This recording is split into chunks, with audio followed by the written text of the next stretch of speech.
मेरा तुम्हारा तो सुर बने हमारा, मिले सुर मेरा तुम्हारा।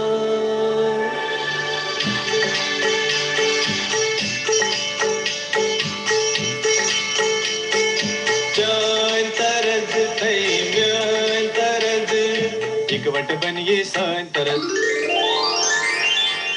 तेरा सुर मिले मेरे सुर दे नाल, मिलके बने एक नवा सुरताल।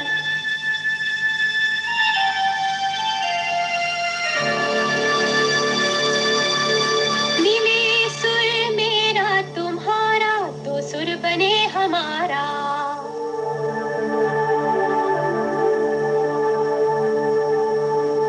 मुंहिंजो सुर तुंहिंजे सां प्यारा मिले जॾहिं, गीत असां जो मधुर तरानो बणे तॾहिं।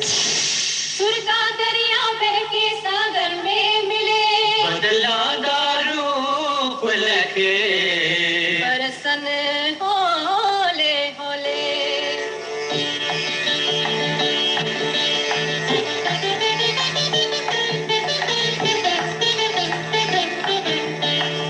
இசைந்தா நம் இருவரின் சுரமும் நமதாகும். திசை வேறானாலும் ஆழிசேர் ஆறுகள் முகிலாய் மழையாய் பொழிவது போல் இசை நம் இசை.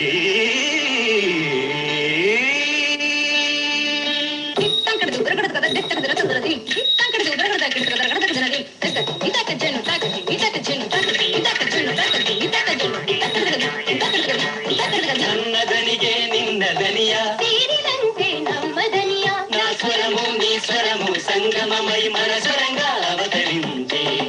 എന്റെ സ്വരവും നിങ്ങളുടെ സ്വരവും ഒത്തുചേർന്നു നമ്മുടെ സ്വരമായി.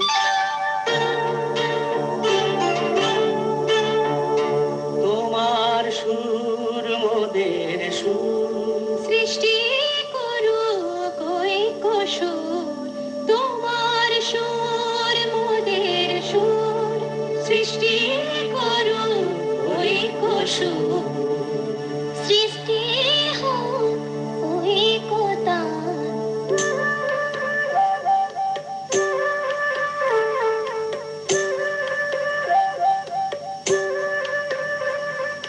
তোমা মোরা স্বরর মিলন সৃষ্টি করে চালু ঐক্যতান।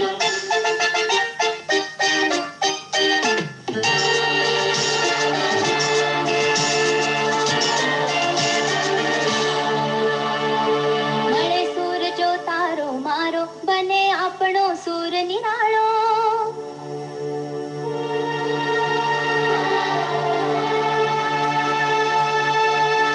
माझ्या तुमच्या जुळता तारा, मधुर सुरांच्या बरसती धारा। सुर की नदियाँ हर दिशा से बहते सागर। मिले सुर मेरा तुम्हारा तो सुर बने हमारा। सुर की नदियाँ हर दिशा से बहके सागर में मिले, बादलों का रूप लेकर बरसे हल्के हल्के।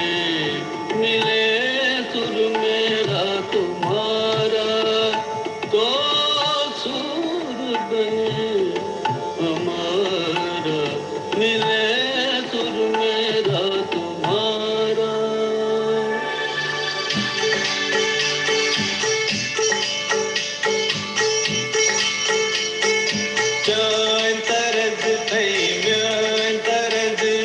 एक वट बनिए सांतरस तेरा सुर मिले मेरे सुर दे नाल, मिलके बने एक नवा सुरताल।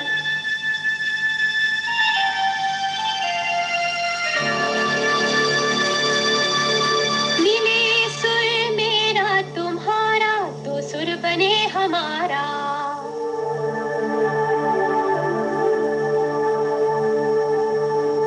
मुंहिंजो सुर्ख जैसा प्यारा मिले जॾहिं गीत असां जो मधुर तरानो बणे तॾहिं सुर का दरिया बहके सागर में मिले बदलादारू फुलके बरसन होले होले।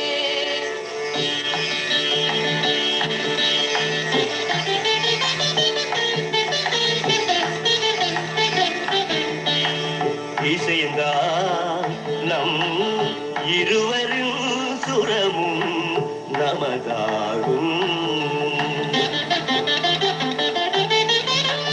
திசை வேறானாலும் ஆழிசேர் ஆறுகள் முகிலாய் மழையாய் பொழிவது போல் இசை நம் இசை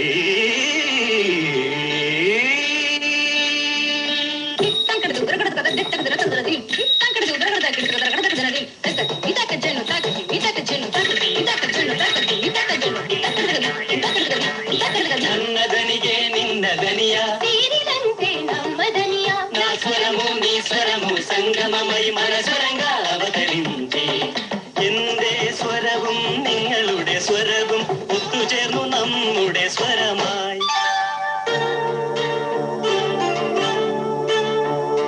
তোমার সুর মোদের সুর সৃষ্টি করো কই কুসুর তোমার সুর মোদের সুর সৃষ্টি করো কই কুসুর সৃষ্টি হো কই কোতান।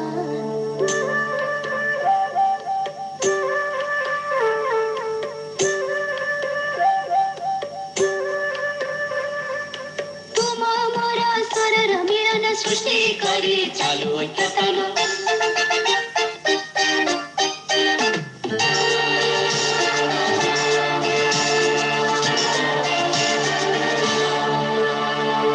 મળે સૂર જો તારો મારો બને આપણો સૂર નિરાળો।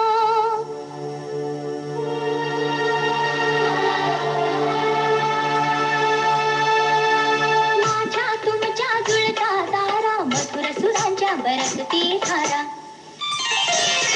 सुर की नदियाँ हर दिशा से बहके सागर मिले सुर मेरा तुम्हारा तो सुर बने हमारा सुर की नदियाँ हर दिशा से बह के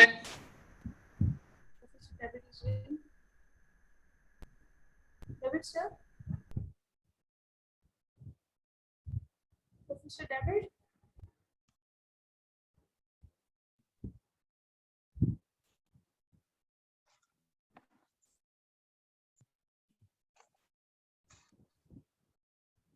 Good morning, Miss Hello, madam. Hello, Good morning. good morning. You can hear me, can you see me? This is David.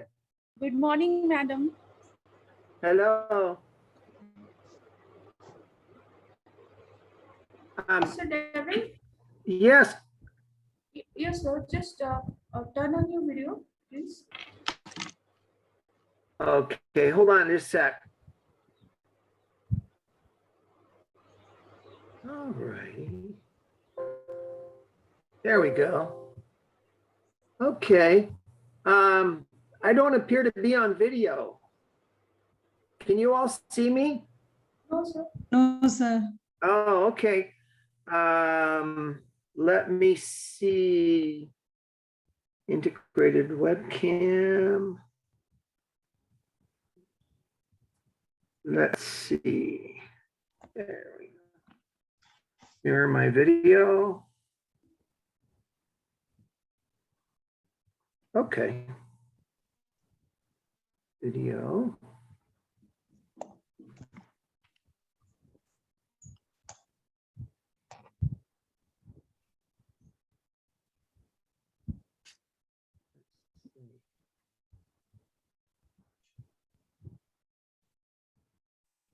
Madam? Yes. Okay. Jyoti madam को बोल दो. I'm still not on, am I? Okay. Let me see. There we Yes, go. fine. Hello, everyone. Fine, sir. It's nice to see everybody. Yes. Shall we check your that PPT screen sharing once?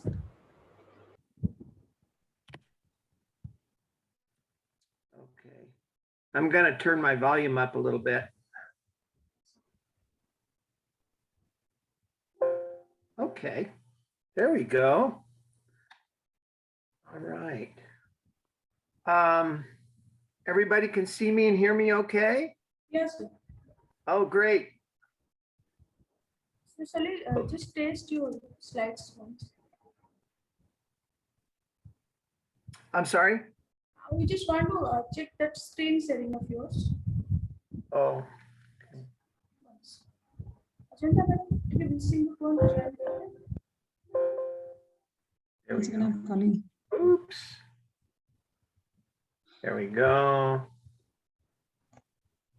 Get into full screen view here. There we go. Oh, that's better. Okay. Nice to match some names with some faces here. I'm Dr. Devi. Hi, nice to meet you. I'm Dr. Good David. morning, Professor David. I am Dr. Hi. Ajanta. Hi, Janta. Nice to meet you. Nice to meet you, sir. Yes, we had a lot of communications. Yes, sir. Yes, we have. And let's see, Professor Putnick. Yes, Professor Vishala Patnam, ma'am, and she was one of our resource persons, and she is here right now to share something. So we will be also listening to her. Yes, wonderful. And she will be with us till the end of the session. Okay, great, great. I'll be putting my glasses on and off here. Good morning, sir. I am Dr. Shikha Singh. I am the moderator of this session. Oh, yes, yes, I recognize your name. Nice to meet you, Dr. Singh. Same here, sir. Thank you. And Dr. Putnick and Dr. Mohanty. Yes, Dr. Lakra? see, sir, Dr. Sasmita Mohanty, she is our PG Council chairperson of, from Devi Women's University. Oh, wonderful. Ma'am, ma'am, please unmute yourself. Madam, unmute phone. Okay, Dr. Mohanty and then Dr. Banerjee. Hello, Dr. Carson. Hello, hello. So nice to see you there on the other side. Oh, yes, it's great. I wish waiting to hear your version of how to relieve the stress and all. Well, I hope I have some meaningful things to say. Yeah. Hi, David. Hi, how are you? Fine, thank you. How are you? Wonderful. Good to see you. I haven't seen Dr. Chowdhury for what, 2.5 years now, right? Yes. About 2.5 years. Okay. I think Wow. last we met in 2018 December, December of 2018. and during Yes. that Northeast visit. Doing the work in Assam and West Bengal. Yeah. Right. Yeah. That was a wonderful trip, wasn't it? Yeah. It's You were- really good. You were with a team of men doing a lot of great work. Yeah. Oh, it's good to see you, Gita. Good to see you. Shall we start Vishala madam's? Yes. Go ahead.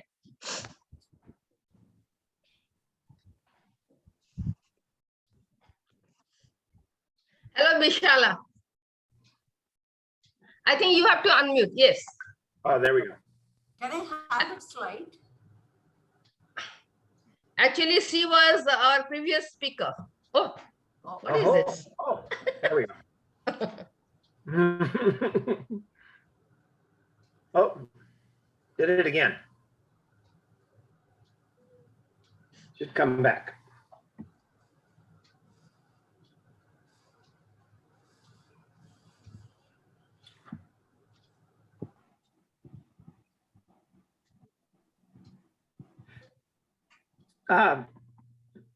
Dr. Chowdhury, is the building picture behind you, is that Yeah. where Cecil and I came in the late 90s?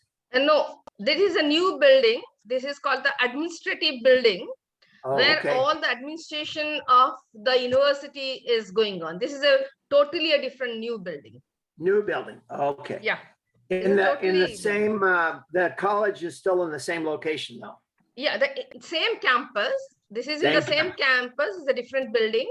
And when you came long back, so that building also still continues. So let's hear from something. Yes. I think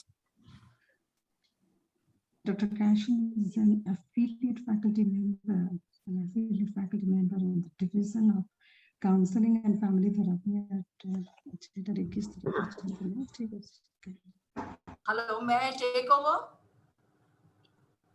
I think you can continue. It's okay.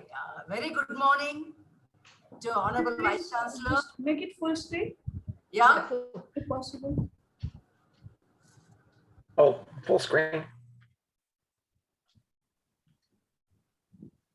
Dr. David, Honorable Vice Chancellor, other colleagues, and the participants. Actually, I was talking about how to increase the happiness hormones and self-esteem of the colleagues, people around you in a very simple way, and which touches their heart and soul, so that they get motivated to contribute better in their life. So I chose Honorable Vice Chancellor Dr. Chowdhury because I had few interactions with her. So other colleagues of Rama Devi University, I was not aware. So may I request Honorable Vice Chancellor, Dr. Rama Devi University, Dr. Aparajita, this is a token of love from the resource person. It was a practical, to give the practical experience, immediately I'll be asking her what is her reaction, because it is a part of my workshop, second day. Dr. Aparajita's personality and work has proved always to be as follows. I took her name, Dr. David, and explained each her characteristic. Her Aparajita spelling is given there.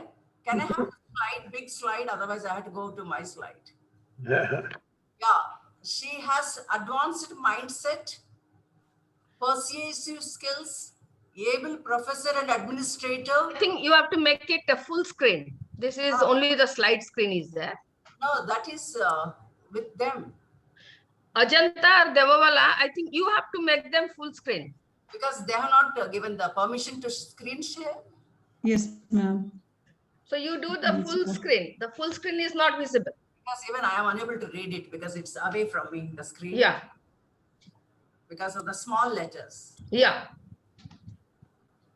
Even the participants also will not be able to see it. Quickly, how much time? Just you have to click on that slideshow. Oh. Otherwise, give me screen sharing, I'll do it. Don't waste time.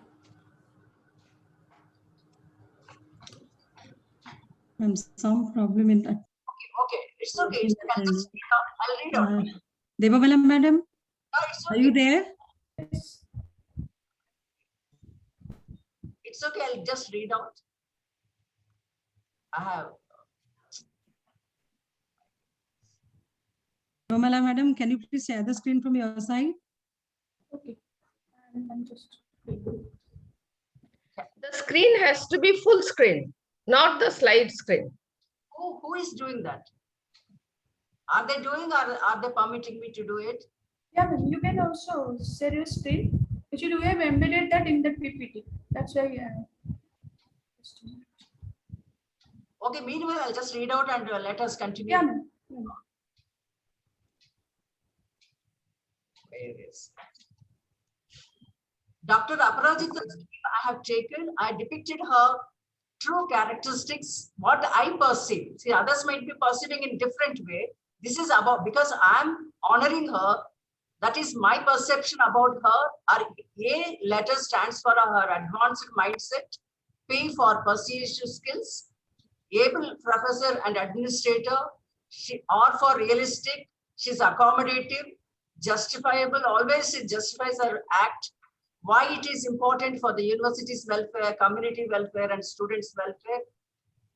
She's innovative, she's truthful to herself and to her duties, and above all, she's a very affectionate individual.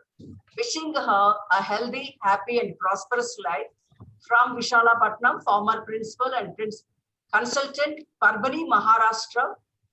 This is a CAD. I have started after in the post-retirement tenure. CAD, Child and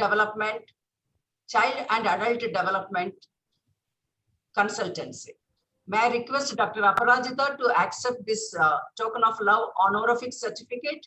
And immediately I want to know about her quick reaction, so that whoever receives this in the family, in the colleges, in the departments, either non-teaching staff, teaching staff, colleagues, students, they also would be feeling in a different way. May I request her to give few seconds feedback? What is your first reaction after seeing this? Because it was unexpected for you too.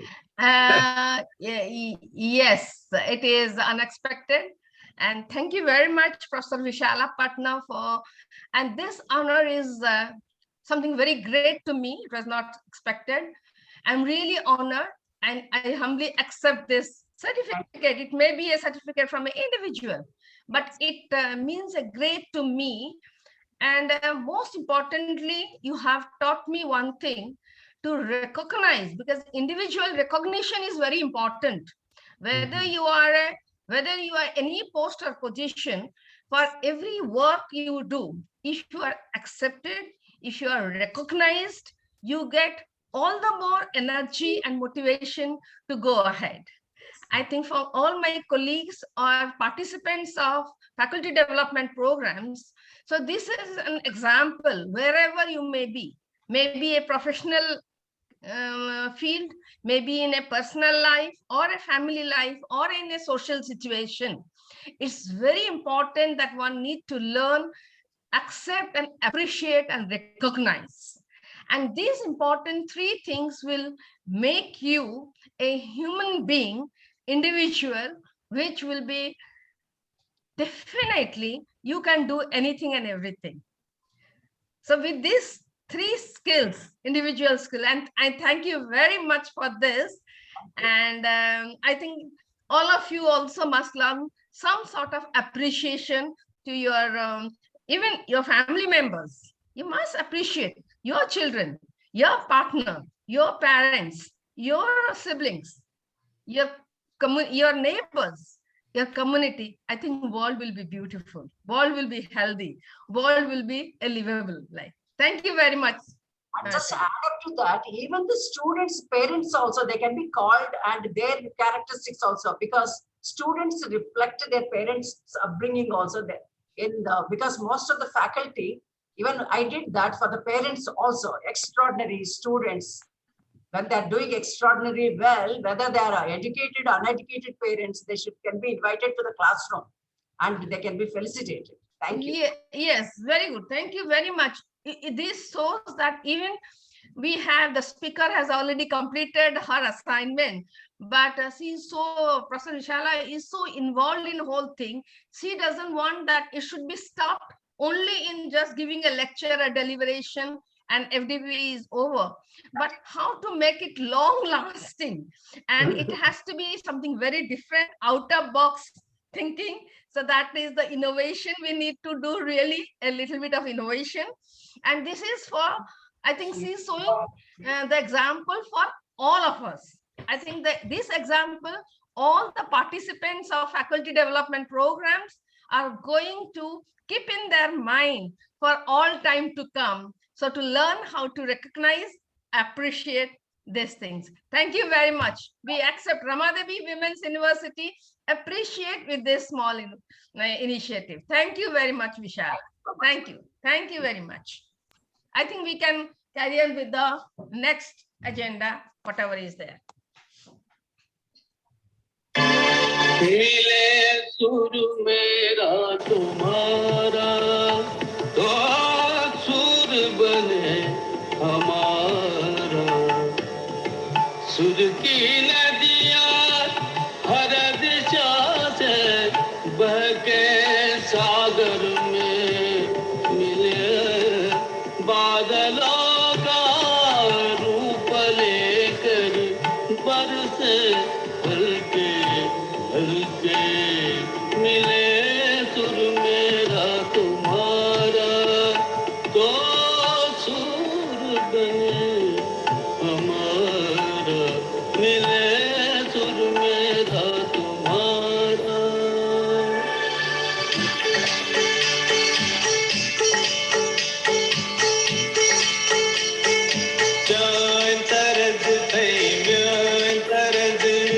इकवट बनिए संतरत तेरा सुर मिले मेरे सुर दे नाल मिलके बने एक नवा सुरताल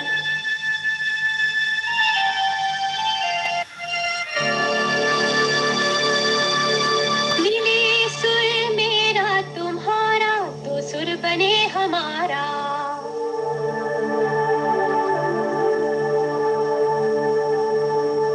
मुंहिंजो सुर तुंहिंजे सां प्यारा मिले जॾहिं गीत असां जो मधुर तरानो बणे तॾहिं सुर का दरिया बहके सागर में मिले बदला रूप लेके बरसन होले होले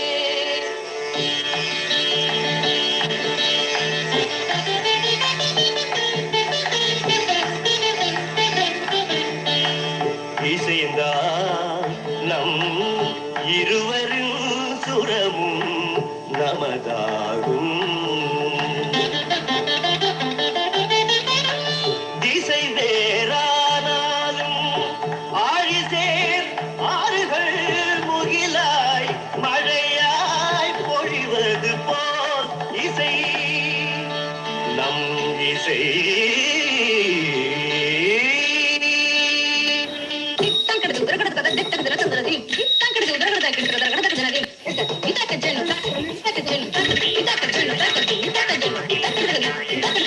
నన్నదనిగే నిన్నదనియ తీరినంటే నమ్మదనియ నా స్వరము నీ స్వరము സംഗമമായി മനസ്വരങ്ക അവതരിഞ്ചേ എന്റെ സ്വരവും നിങ്ങളുടെ സ്വരവും ഒത്തുചേർന്നു നമ്മുടെ സ്വരമായി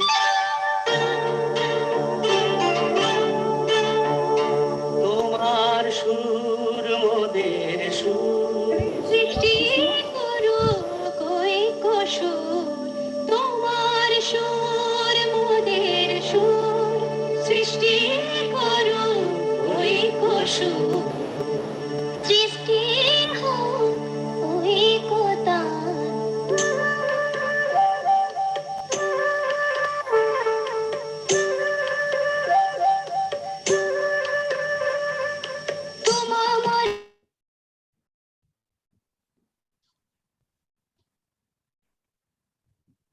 Stop this and we will move it to today's agenda.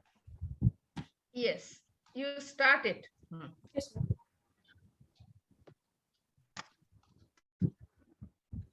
Good morning, one and all. Respected dignitaries, faculty members, research scholars, and participants. Today it's 12th June, the day 4 of the faculty development program. The more we are moving towards the end of this FDP, the more we are realizing ourselves stress controlled. Moving on to today's highlights. Today we are having our eminent speakers, Professor David Carson, and soon we'll have our second speaker, Professor Nalini Pati, with us. The first session will start immediately and it will continue up to 11 a.m. Then we will take a small techno-cultural break, which is powered by our Rama Devi Women's University students. Afterwards, we'll start the second session at 11:30. In the first session, Professor David Carson would like to interact with the participants. So we will ask the participants, they have to just raise up their hands. We'll allow them to unmute and on their video so that they can interact with Professor David Carson. From the beginning, we request all of the participants to put their video off and not to on it until they are asked, and to fill up the feedback forms in time. That is very important for us. With this, now it's over to Ajanta Madam. I would request her to coordinate today's program. Madam, please. Thank you, Debawala Madam. A very good morning to one and all, and welcome to the first session of Day 4 Faculty Development Program. The delight is increasing every passing day. The learning is increasing day on day. All our speakers have proved beyond an out of doubt and beyond the range of conviction. The quality of lectures that has been extremely high grade and something which is resonated with resounding success in the feedback form that you all have submitted. And today with us, it's an exciting day at Rama Devi Women's University. Today with us, an international speaker, Professor David Carson, connecting from Colorado, USA, who is an eminent psychologist and counselor at Regis University, Colorado. Professor Carson is not a stranger to India and to Odisha. He was very well versed with Odisha culture, language, tradition, and customs. He has immense love for Odisha and Odia people. So I would like to request Professor Jyotimai Acharya, Department of Gender Studies, to introduce our esteemed speaker. And for this session will be the moderator, Dr. Shikha Singh, Head of the Department of Life Science. Over to you, Jyoti ma'am.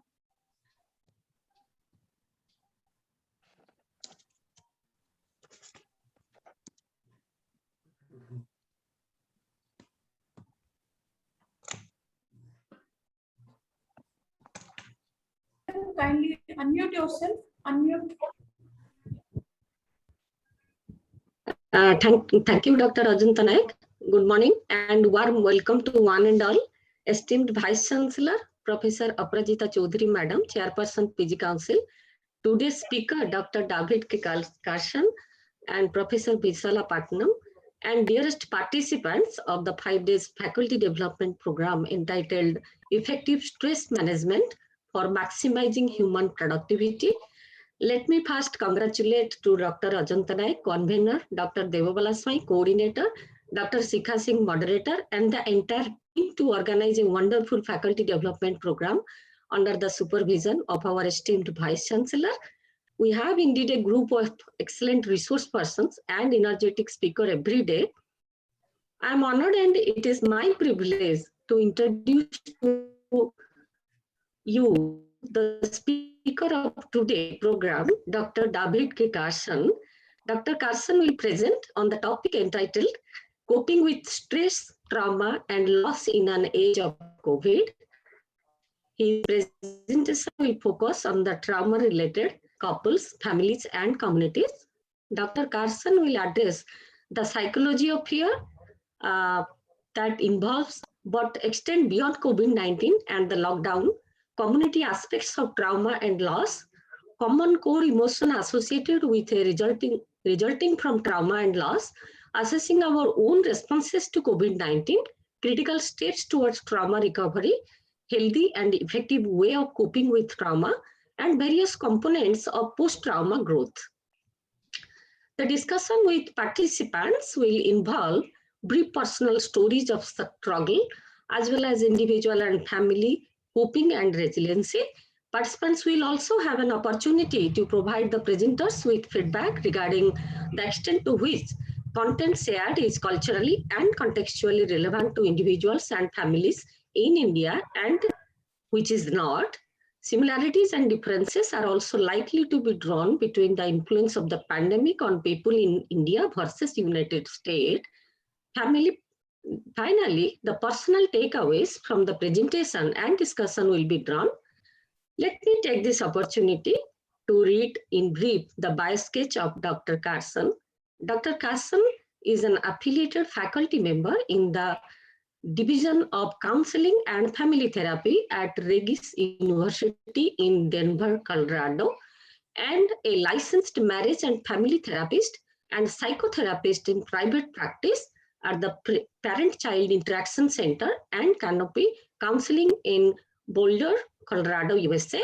Dr. Carson has spent majority of his 40 years of academic career at the University of Wyoming in Laramie and Palm Beach Atlantic University of Orlando, Florida.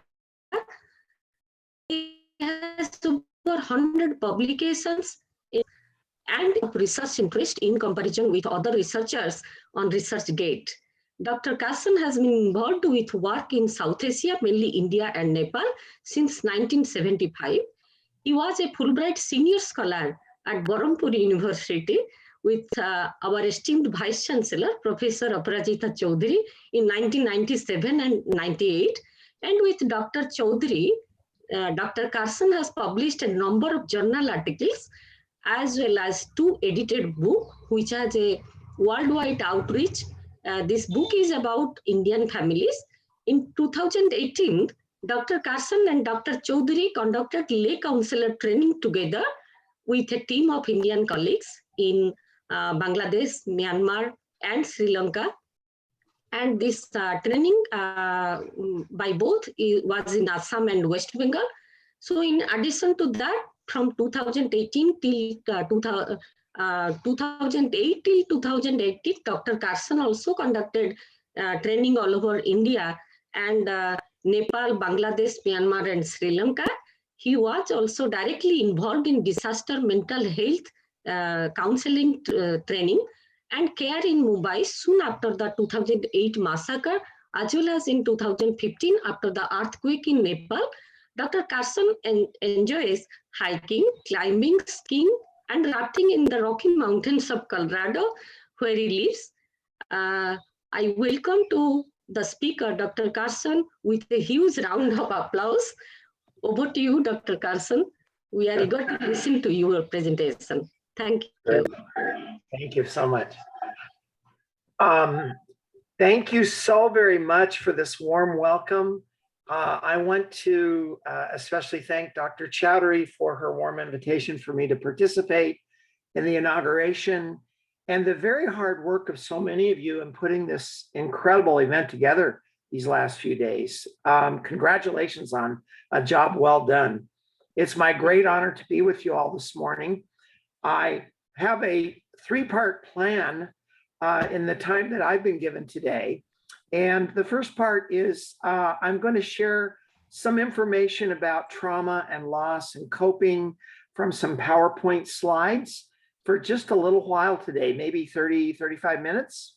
And then I'm going to share some of the findings from a survey that was sent out by Dr. Nayak and some of her colleagues in response to 7 questions that I had sent a couple weeks ago about COVID and coping with COVID and resiliency and how people are just generally doing within themselves, their families. And there were 147 respondents to this these 7 open-ended questions.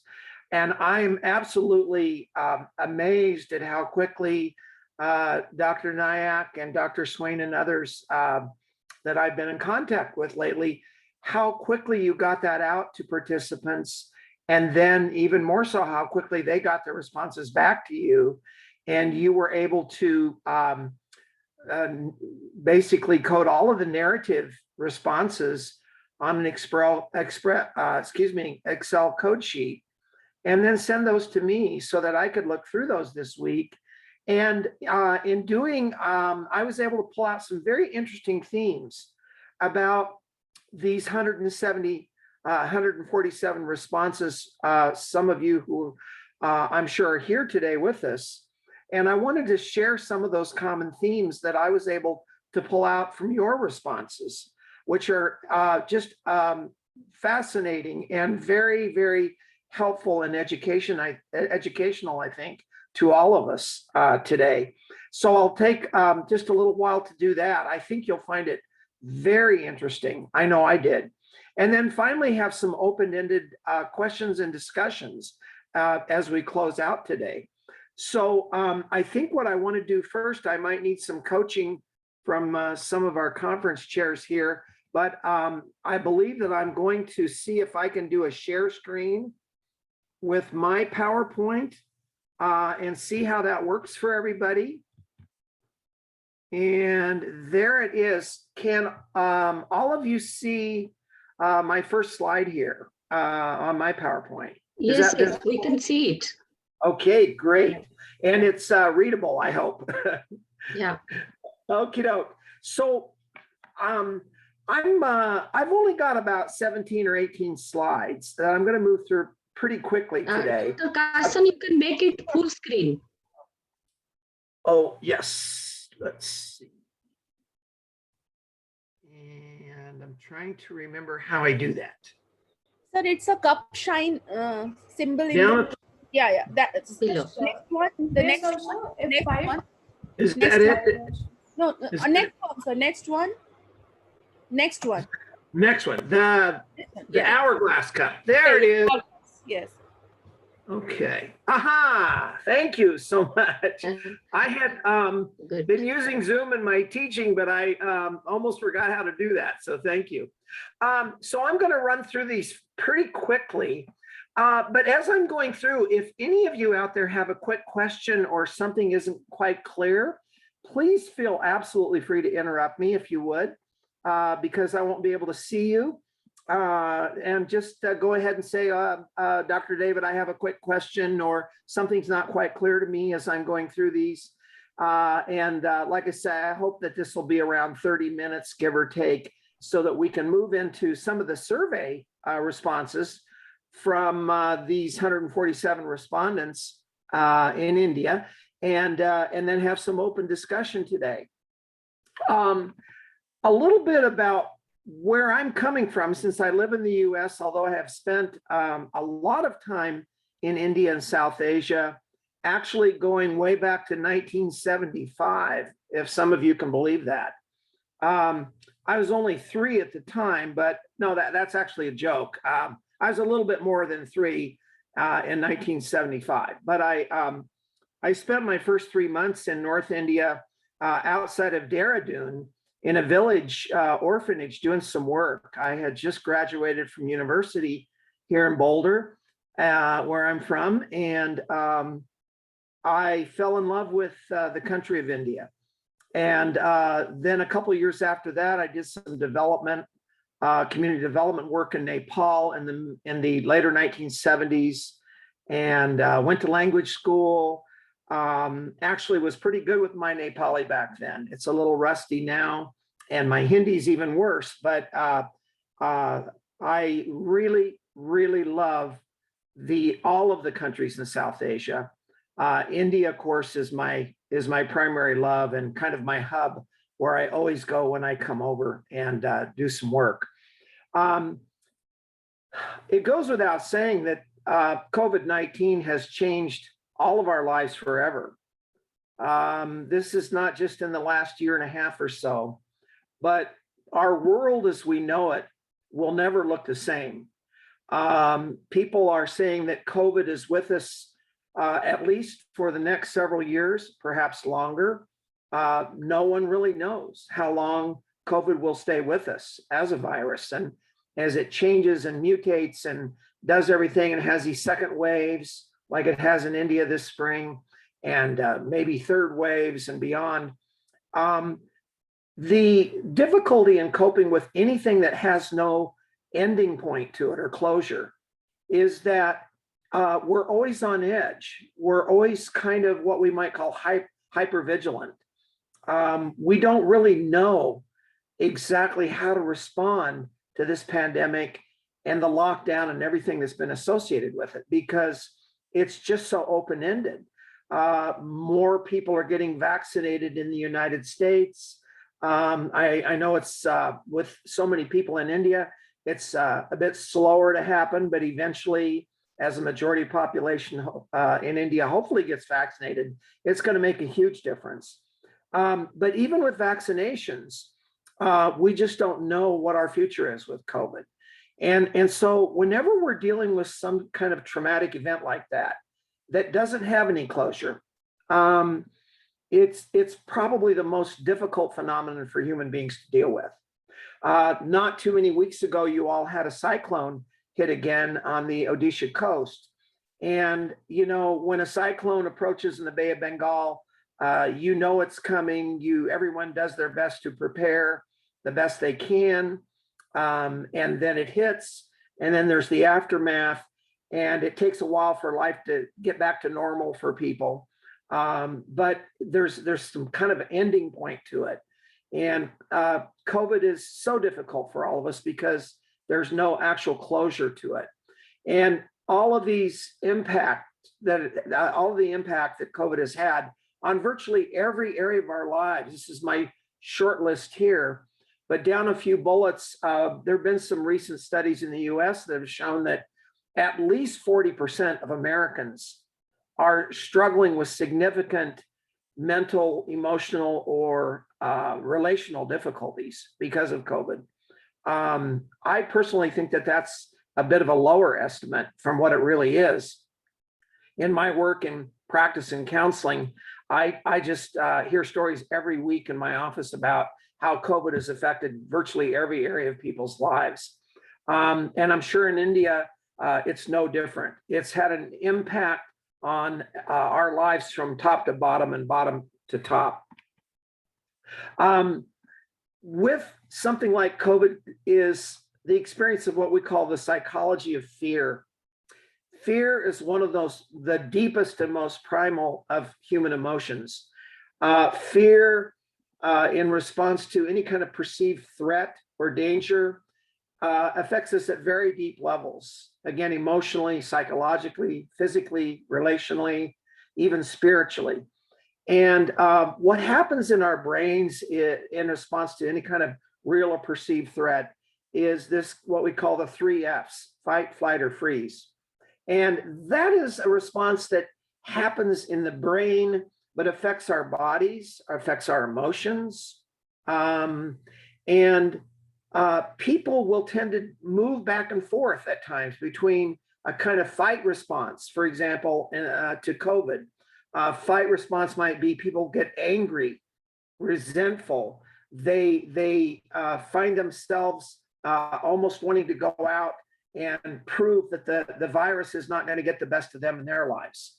It's almost a kind of aggressive fight-oriented response. Flight is people who just become extremely withdrawn, not just because of the orders of the lockdown, but I know people, even here where I live, that with the majority of people in my town being vaccinated now, there are people here that are still unwilling to come out of their house and go to the grocery store or take a walk around their neighborhood. And so there are people who just flee from the perceived threat or danger and isolate. And then the lockdown has forced us all to isolate in ways that we never were accustomed to or know how to cope with. Sometimes people's bodies and minds and emotions just kind of get frozen for a while. And so all 3 of those responses are very primitive. They're very common in response to threat or danger. And what happens in this little tiny part of our brain called the amygdala, sometimes called the emotional part of the brain or emotional brain, is it kind of gets charged up. It's almost like if you had a tuning fork and you went like this and this other part is resonating for a while. That's kind of what happens in our amygdala part of our brain. And once the amygdala kind of gets stimulated, it doesn't just calm itself down right away. It kind of stays resonating for a while until our brain begins to feel a sense of safety and kind of trust in our environment again. And kind of we begin to feel like we actually can relax and calm down and be around others again and feel safe, both physically, mentally, and emotionally safe. And then the amygdala kind of gets what we call discharged over time. But that process kind of lasts for a while. And so when our amygdala is highly charged up, it's very difficult to relax, to stay calm, to just talk yourself into not worrying or getting upset. Our emotions are a little bit more kind of free flowing and out of control when that's happening. Our bodies are also influenced, very, very much so. And we all know that our bodies and our emotions are very strongly connected, as with our minds. And so our bodies can kind of get into this hypervigilant, reactive kind of state of being, or it can kind of get in a frozen state, and it can kind of want to just withdraw from others and be alone at times in order to feel safe. A whole host of emotions can spring up within us, as we're going to see in a minute, and yet at the same time, all of these things are happening in response to trauma and loss. There are other areas of our life that begin to kick in within us and in our relationships also. And these kind of resilient parts, we might say, that kind of know how to deal with adversity because of past experiences of dealing with diversity and loss, for example. So we lean back on our areas of strength and resiliency in order to cope with this new phenomenon in the present. The longer term kind of aftermath of trauma and loss can be, or has the potential to be, what we call post-traumatic growth.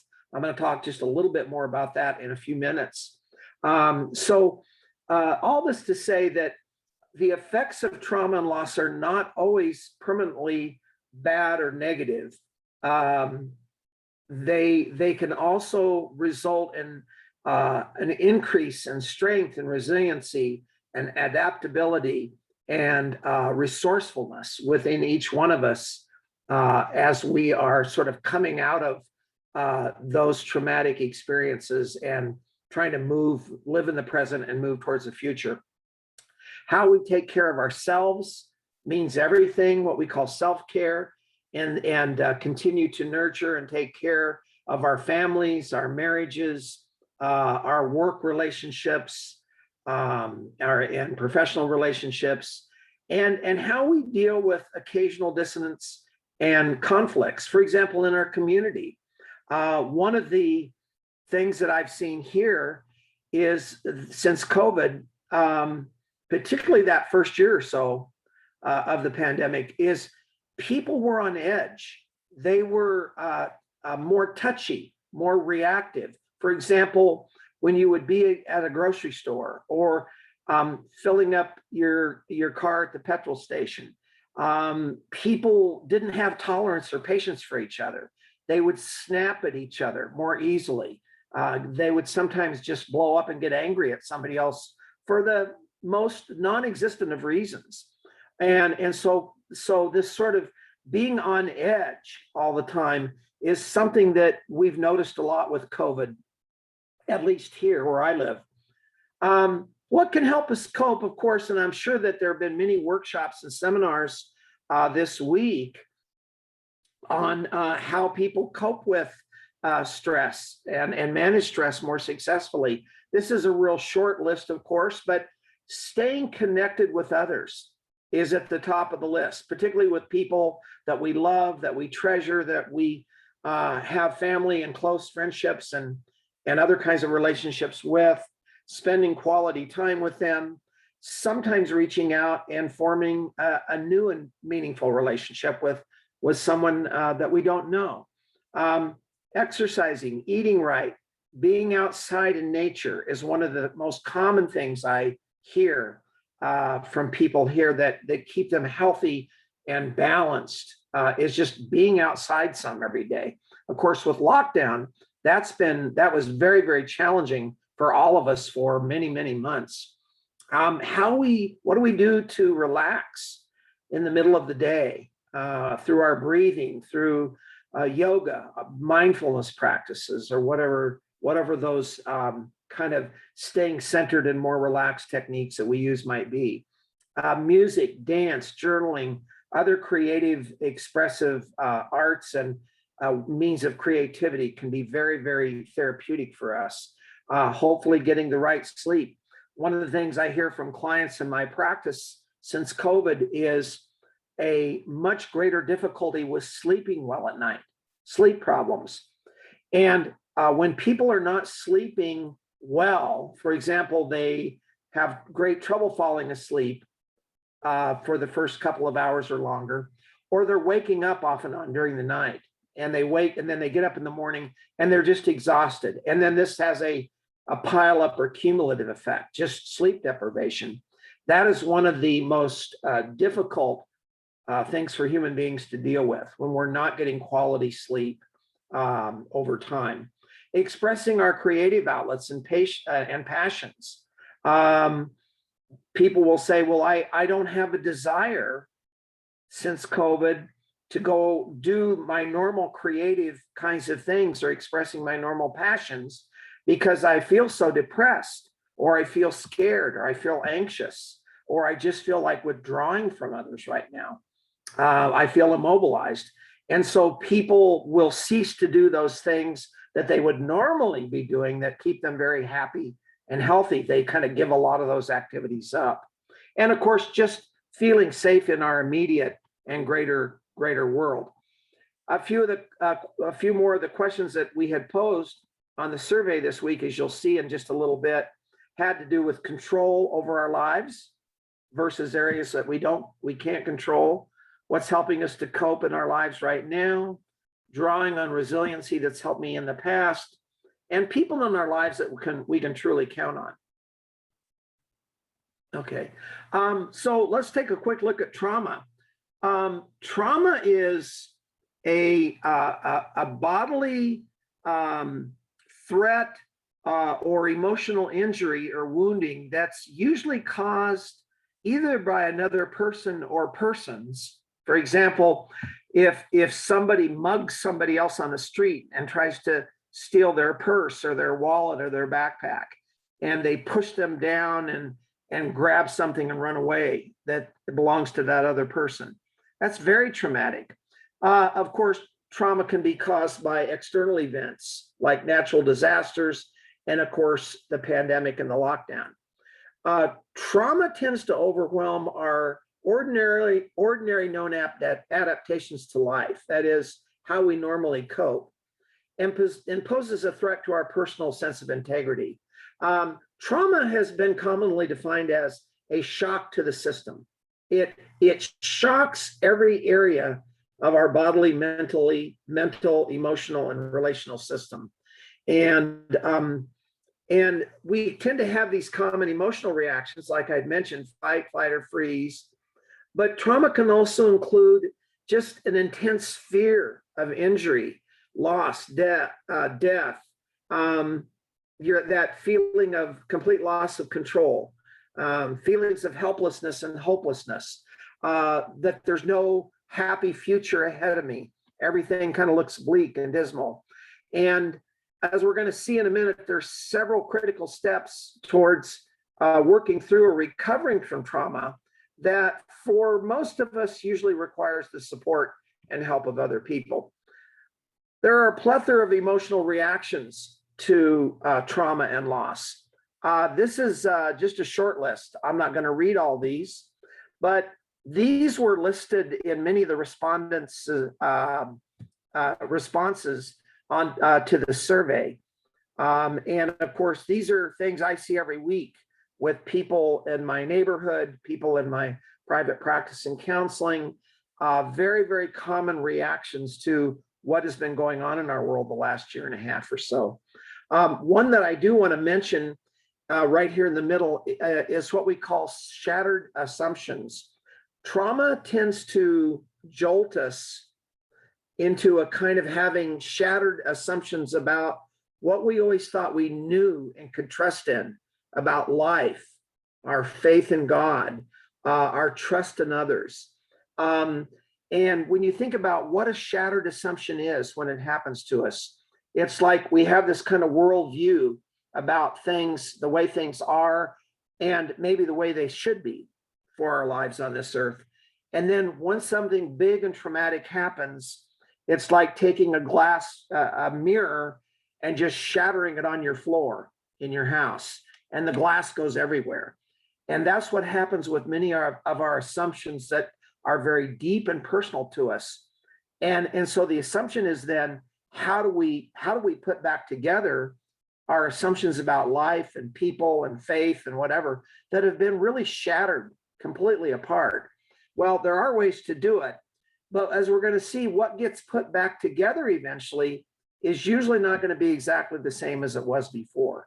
That trauma has a way, trauma and deep loss have a way of forever changing us.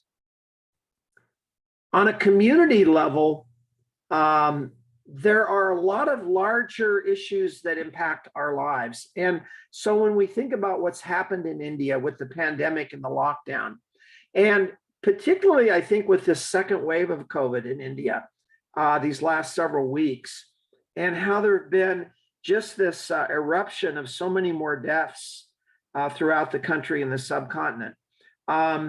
There's this large-scale sense of death and mayhem from the pandemic that just seems to continue. It doesn't have any endpoint in sight. With this can be massive dislocation and relocation of people. One of the things that I remember happening early on last year with COVID in India, as you all know, were how many of the tens of millions of day laborers, day workers in larger cities like Delhi and Mumbai and other places they immediately overnight lost their jobs and had nowhere to go, had no source of income. And how many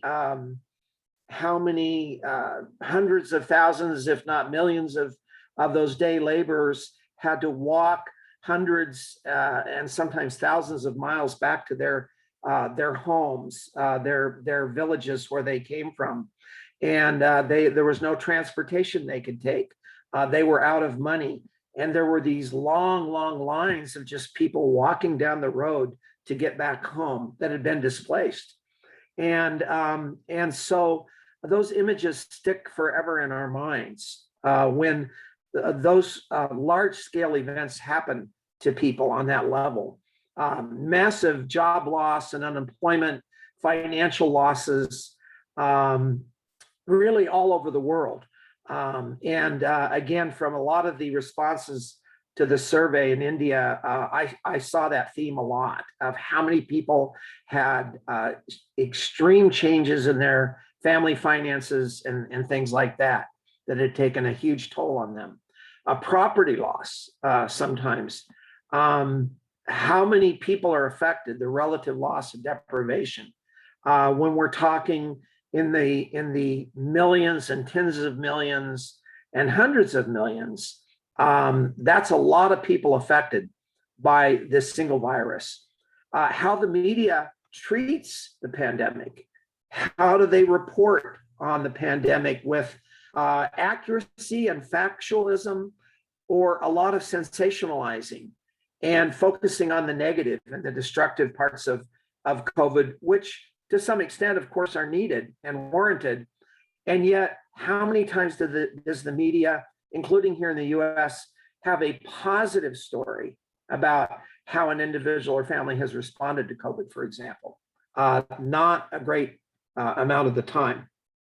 Death and involvement of the community in helping others, or the immobilization of people to even go out and help during the lockdown. That was a huge issue.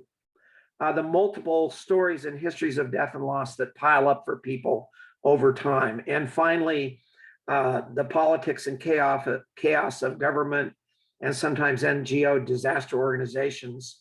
In India, as I listened to several reports some months ago, it was being referred to as political paralysis.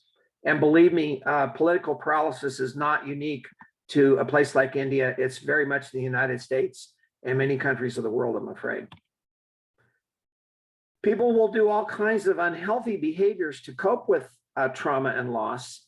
One of the most common are substances, addictive behavior, alcohol, drugs, sometimes getting into pornography and slippery slope kinds of activities like that, and gambling, excessive money related issues. People can go out on spending sprees when they don't even have the money, for example. Here in the United States, it would be using credit cards that they run up and then they can never pay off, for example. How they treat food, they'll either eat more and more excessively, or their appetites will go way, way down. You'll tend to see one of those two extremes. But all of these things can be ways to try to self-medicate ourselves to feel better and in an effort to cope. And yet the problem with these approaches is they not only don't work well, but they have adverse effects, of course. And of course, what we're going to see is any type of counseling that we might need and seek out or to offer someone else will tend to almost always be helpful to them. Just something as simple as listening and understanding, listening to their trauma or loss story and understanding and showing some empathy, some emotional kind of understanding and response to them. Just that alone can be immensely helpful to people in pain and loss. So what's important to remember about trauma, I think, is that it's a pretty regular occurrence on this planet Earth for human beings. Trauma is not something that should devastate us forever. And we really need to know that people can actually heal eventually from trauma and move on in their lives. And giving words to trauma tends to help heal it.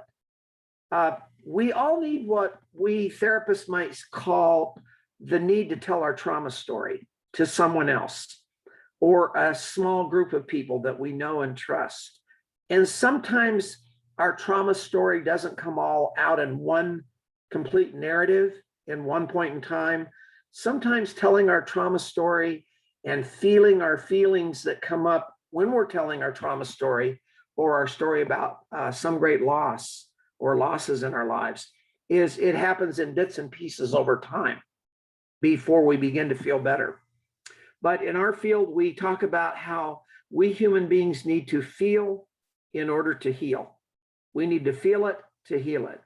And so allowing and inviting people to express their feelings openly, whatever, any and all of those feelings. There's no such thing as a bad human emotion. There's just human emotion.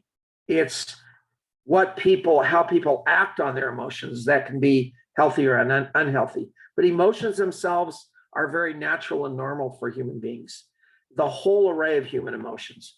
And people need to have an opportunity to feel those, bring those up, express those so that they can be heard and understood. And some of those feelings have to do with how significant changes or ruptures in what we call our survival bonds with primary caregivers and family members and very, very close friends.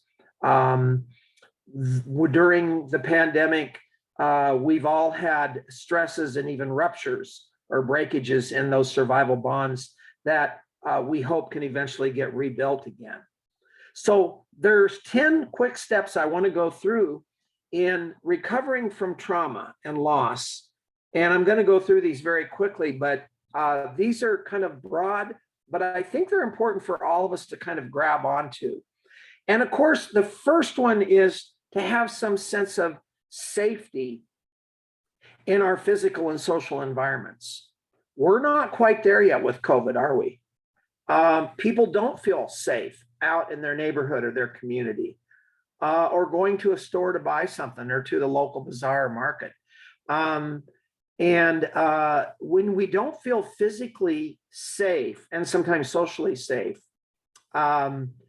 it's very, very taxing on us because we go through our life every day kind of on overload, just expecting the unexpected, not knowing what can happen to us. So gaining some sense of gradual personal sense of control again, at least over that which we can control, is very, very important.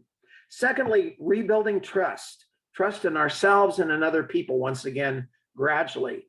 Our families, our social networks and communities that have been broken, how do we gradually establish some trust in those people and those environments once again? Third is, because we do have often this experience of the shattered assumptions, as I mentioned, identifying our core beliefs about ourselves, other people, the world, our faith, God. How has that been sort of taken apart or broken in some ways? And is there some way we can begin to put back together our worldview and our faith structure in a way that works for us, that makes sense, that helps us, that helps other people perhaps that we know as we reach out to them? And is there any larger meaning that we can derive from these traumatic events and losses? The feel to heal part, I wanted to mention this more specifically because what tends to happen is these core, what we call deeper or core emotions down here, fear, guilt, shame, hurt, grief and loss, deep sadness, feeling disconnected from others, feeling rejected or even abandoned by other people, loneliness, regret, self-contempt or self-hatred. These are just a few of many core emotions that we may very well have in response to trauma and loss. And also other emotions, of course, like anger, resentment, disappointment, and all of these as well. Being able to feel those through expressing those to others and getting those out of our system and really feeling heard, accepted, and understood by those people on the receiving end. Immensely healing for all of us. How we deal with traumatic memories. People who had others close to them die from COVID and this pandemic. How do we grieve successfully, mourn them, and then begin to remember all the positive aspects to their life and what they contributed to our life and others. And to realize that a memory that happened even a month ago or a year ago is a past event. That the present is the present and the past is the past. And sometimes recognizing our trauma triggers, we call them, things that can come up in our everyday lives that can trigger that trauma response again, is very important for us to understand what are my trauma triggers, how would I list those, and what do I need to do in response to my trauma triggers. And then helping people eventually leave the past behind as much as they humanly can. They don't leave the person behind, they leave the past and the painful memories behind so that they can move on in the present and the future. Very important. Also moving from a victim to a survivor to a thriver mentality. When something really bad happens to us, it can be very easy for many of us to feel like we're a victim. In this case, we've all been victims of COVID. And indeed, in many real ways, we have been. We've been victimized, all of us, by COVID-19. At the same time, we know that successful coping gradually involves moving from a kind of victimization mindset to I'm not just a victim. Or I was a victim, but now what I really am, I'm a survivor. I'm a survivor now. And then eventually moving on beyond just the survivor mentality to I'm actually thriving. I'm growing. I've got some post-traumatic growth and resiliency happening in my life now. I'm not just a survivor, I'm also a thriver. And those sort of missing or lost parts of myself that got kind of split off during COVID, parts of me that I lost along the way, are now being reintegrated into my larger sense of self. Sometimes successful coping with trauma involves dealing with what we call secondary wounding and victim blame. It's easy for those of us who maybe have been very fortunate and not having people in our families or immediate social circle get very sick or worse, die from COVID, to look at those people sometimes who have had one or more losses, lots of tragedy in their lives, not just from COVID-19, but it could be from any kind of perceived negative thing that's happened to them, to kind of blame the person who has had to experience more than we have. We call it victim blame. And victim blame is very, very toxic. It's the opposite of what is helpful to people in coming alongside them and being useful and helpful to them. Sometimes victim blame can be very subtle. It's not something we necessarily see, but it can be an attitude that somebody has towards someone else or group of people. Like, wow, I'm sure glad it happened to them and not me. Or what did they did that was so bad in their life, past or present, to deserve this horrible fate that's come upon them? They must have done something really bad, you know, kind of like bad karma idea. And what we really need to do is recognize this sort of victim blaming and alleviation of shame, and that how toxic and destructive that is in families and communities, and really begin to do the opposite of that victim blaming. Regaining a sense of control in our life, both internally and externally. Sometimes that involves letting go of old relationships that are no longer helpful or encouraging to you, making relationship decisions like that, and beginning new relationships, cultivating new and healthier relationships with certain people, establishing new boundaries and all of that. Learning what we can control and what we can't control, and the clear difference between those two. Number 9, restoring our self-esteem. Beginning to feel and believe good things about our true self once again. Knowing that we are of value, that we are worthy, that we are all just enough for who we are. We are enough. And it's really hard for a lot of human beings to say those 2 words and deep down inside really feel it and mean it. Those 3 words, I am enough. I have a lot of clients that struggle with that. They really have difficulty feeling and believing deep on the inside about their true self. I am enough just for who I am. That doesn't mean I'm perfect. That doesn't mean I don't have faults or that I don't struggle. Everybody does, but I am enough. That's healthy self-esteem.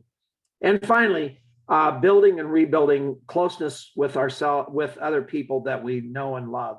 Once again, our social relationships have been split and broken, segmented. Family members have not been able to see each other for months and months. Sometimes since the very beginning of COVID, people haven't seen or been able to get together with family members, immediate or extended family members, close friends in their community, colleagues who they work with, since we've all been teaching and working from Zoom from home, so many of us, at least up until very recently here in the US. So reconnecting with others helps us cope and adjust to trauma very, very much.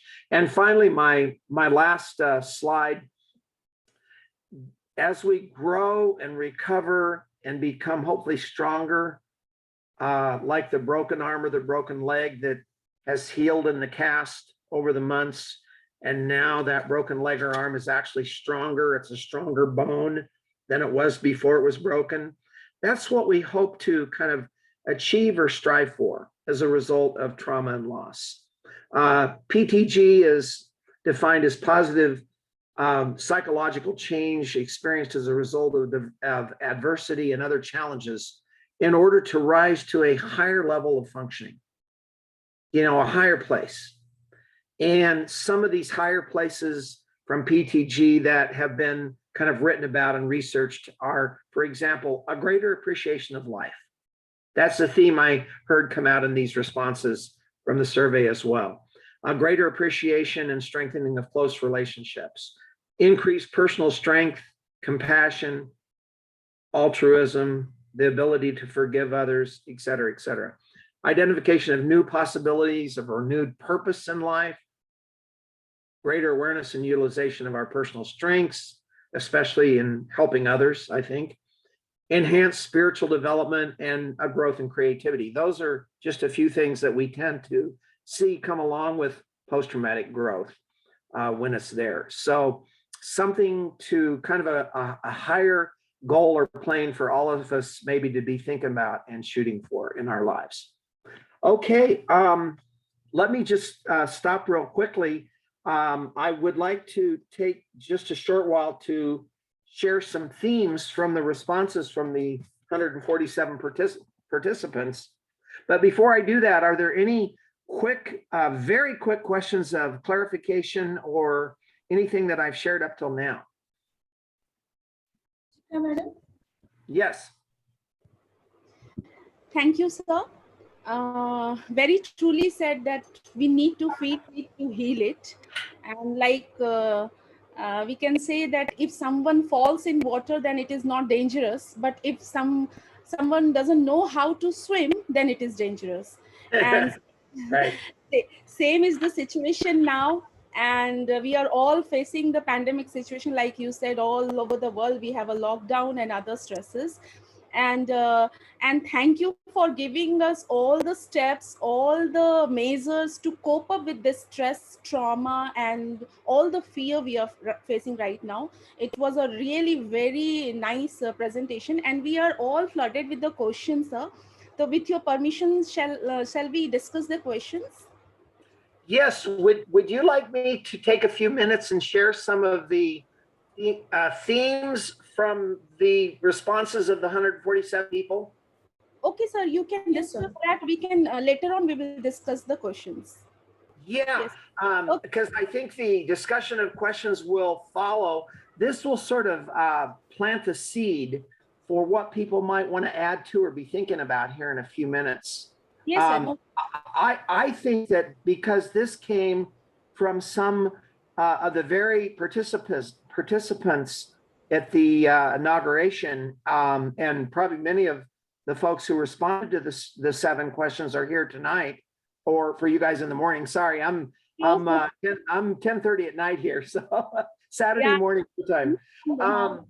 And I'll just hit some highlights just for a very short while, if I might, and these might trigger some questions and thoughts from some of you.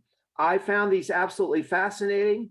They both paralleled a lot of what I've seen in the US, and yet at the same time were very culturally unique, I think, to India. So let me just throw out the first question, and then I looked through all of the responses to each of these questions. I'm mainly going to focus on the first 4 out of the 7 questions, because those were a little bit deeper and more involved. But these are very, very interesting. So I'll read the question, share what I saw, some major themes from the respondents' answers to the questions. And then I thought I might just give a few quick quotes, actual quotes that people wrote in response to that question, because some of them are very, very insightful and very fascinating. The first question was, what happens to our bodies when we go into a survival mode? That was question number 1. And I saw about 6 quick themes that came from that question. And this is putting a lot of the respondents kind of together in my own words, but this is what I found. Of course, the fight, flight, or freeze came out from a number of people. That's what happens with our bodies and our minds, the fight, flight, or freeze responses.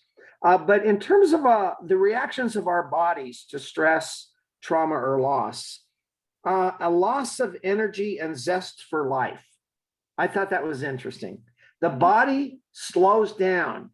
It loses energy. Tiredness, fatigue, body aches sometimes. Some people said, I have felt more and more lazy during COVID. I've just gotten lazy. My body's gotten lazy. I've definitely seen that here. At the same time, other people said, my body's been like on hyperdrive. It's been so charged up, like the amygdala, my body itself has been on overdrive since COVID, that I have a hard time sleeping, relaxing, that type of thing. A lowered resistance of the body to fight disease, including COVID-19. Our immunity has gone down in many cases. That was mentioned by a number of respondents. Feelings of increased aggressiveness, depression, it's as though the emotional brain has taken over. That was another theme I heard. And so if I could just share a couple of quick quotes from people on question number 1. These are very fascinating. This is a direct quote, everything changes when we experience trauma. The thinking brain begins to dim, similar to that of a light switch. And instead, our trauma brain or survival brain begins to lighten up. Okay. Here's another one. Our bodies juggle between needs and wants. I thought that was interesting. A couple more here.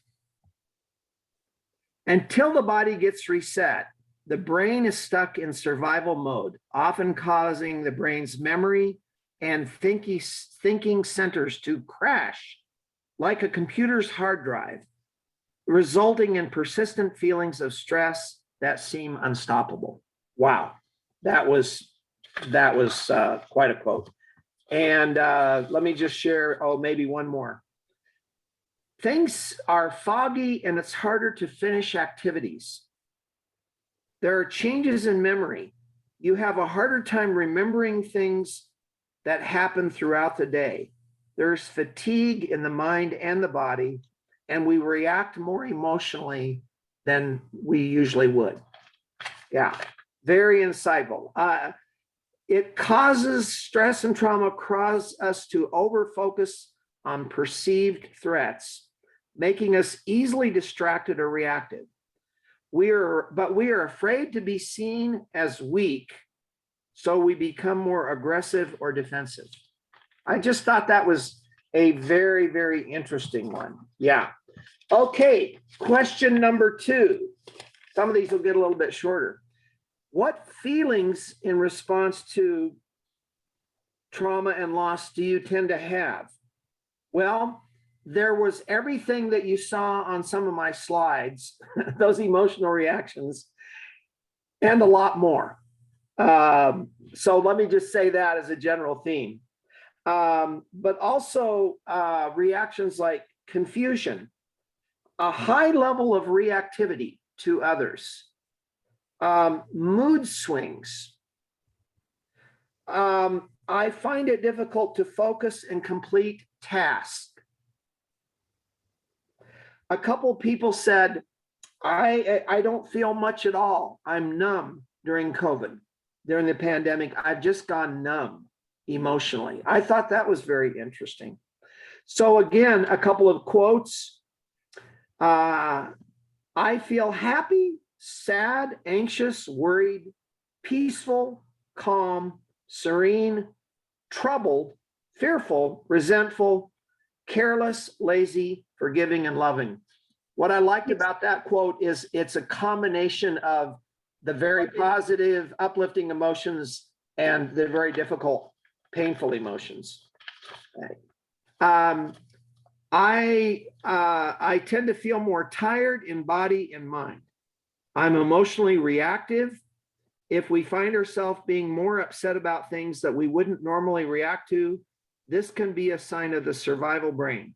Perhaps we're snipier or grumpier, or we cry more easily. Yeah, these are just very real, down-to-earth comments. I love these. I feel the urge to simultaneously watch and yet avoid the news. I feel like bothering everyone I know with phone calls and messages to reassure myself that everyone is all right. Yeah.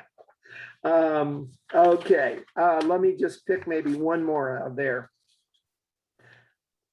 I don't feel much of anything. My mind keeps on moving from one thought to another. Just thought that was interesting. Right. Mood swings, overthinking, negativity, and anger. And due to the pandemic, I'm stressed out over my career, marriage, and many other things.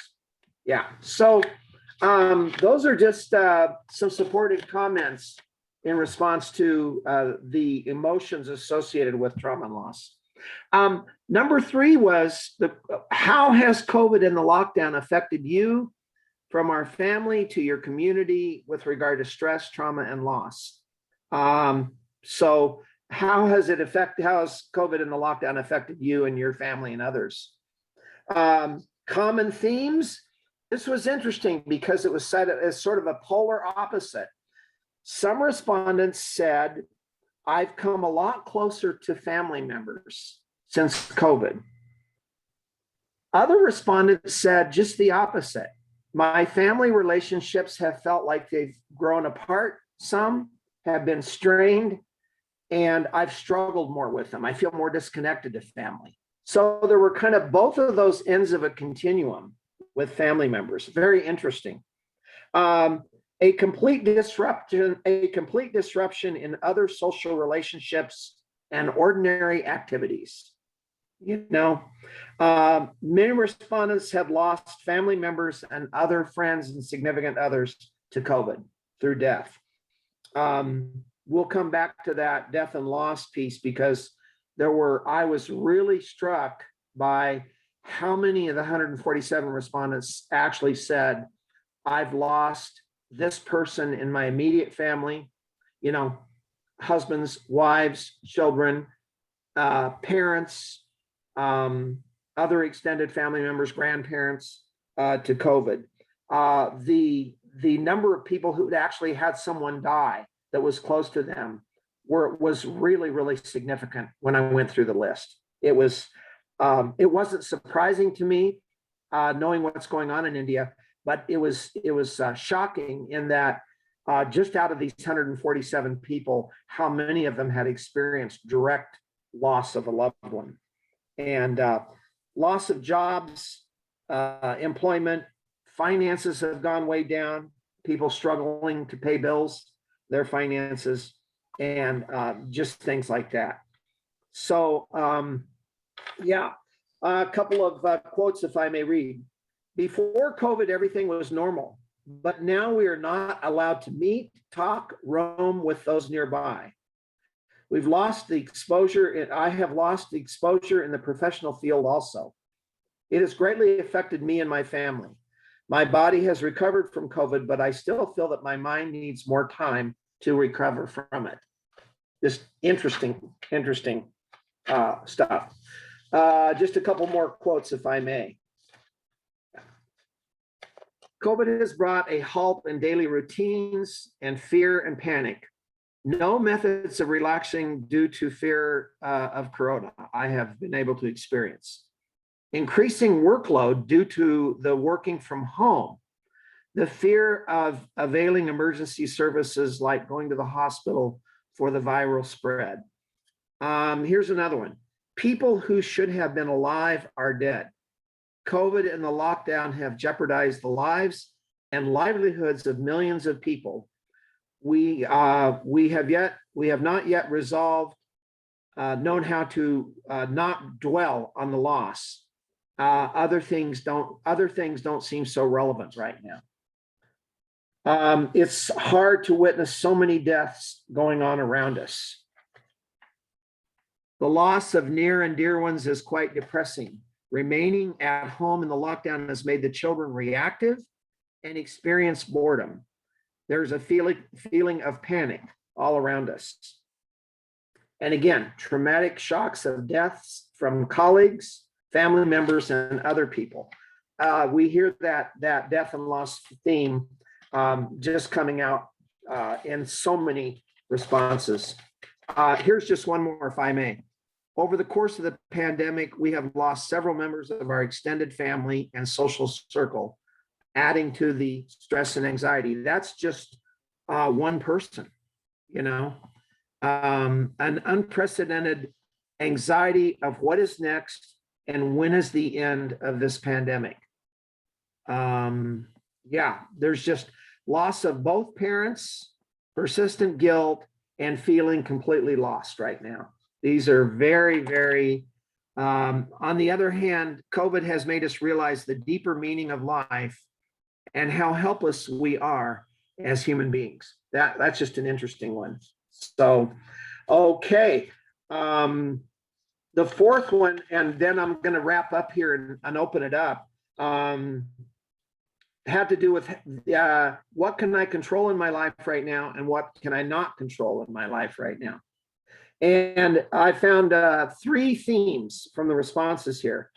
I can control how I respond to external events like the pandemic and the lockdown, but I cannot control the events themselves or the actions of other people.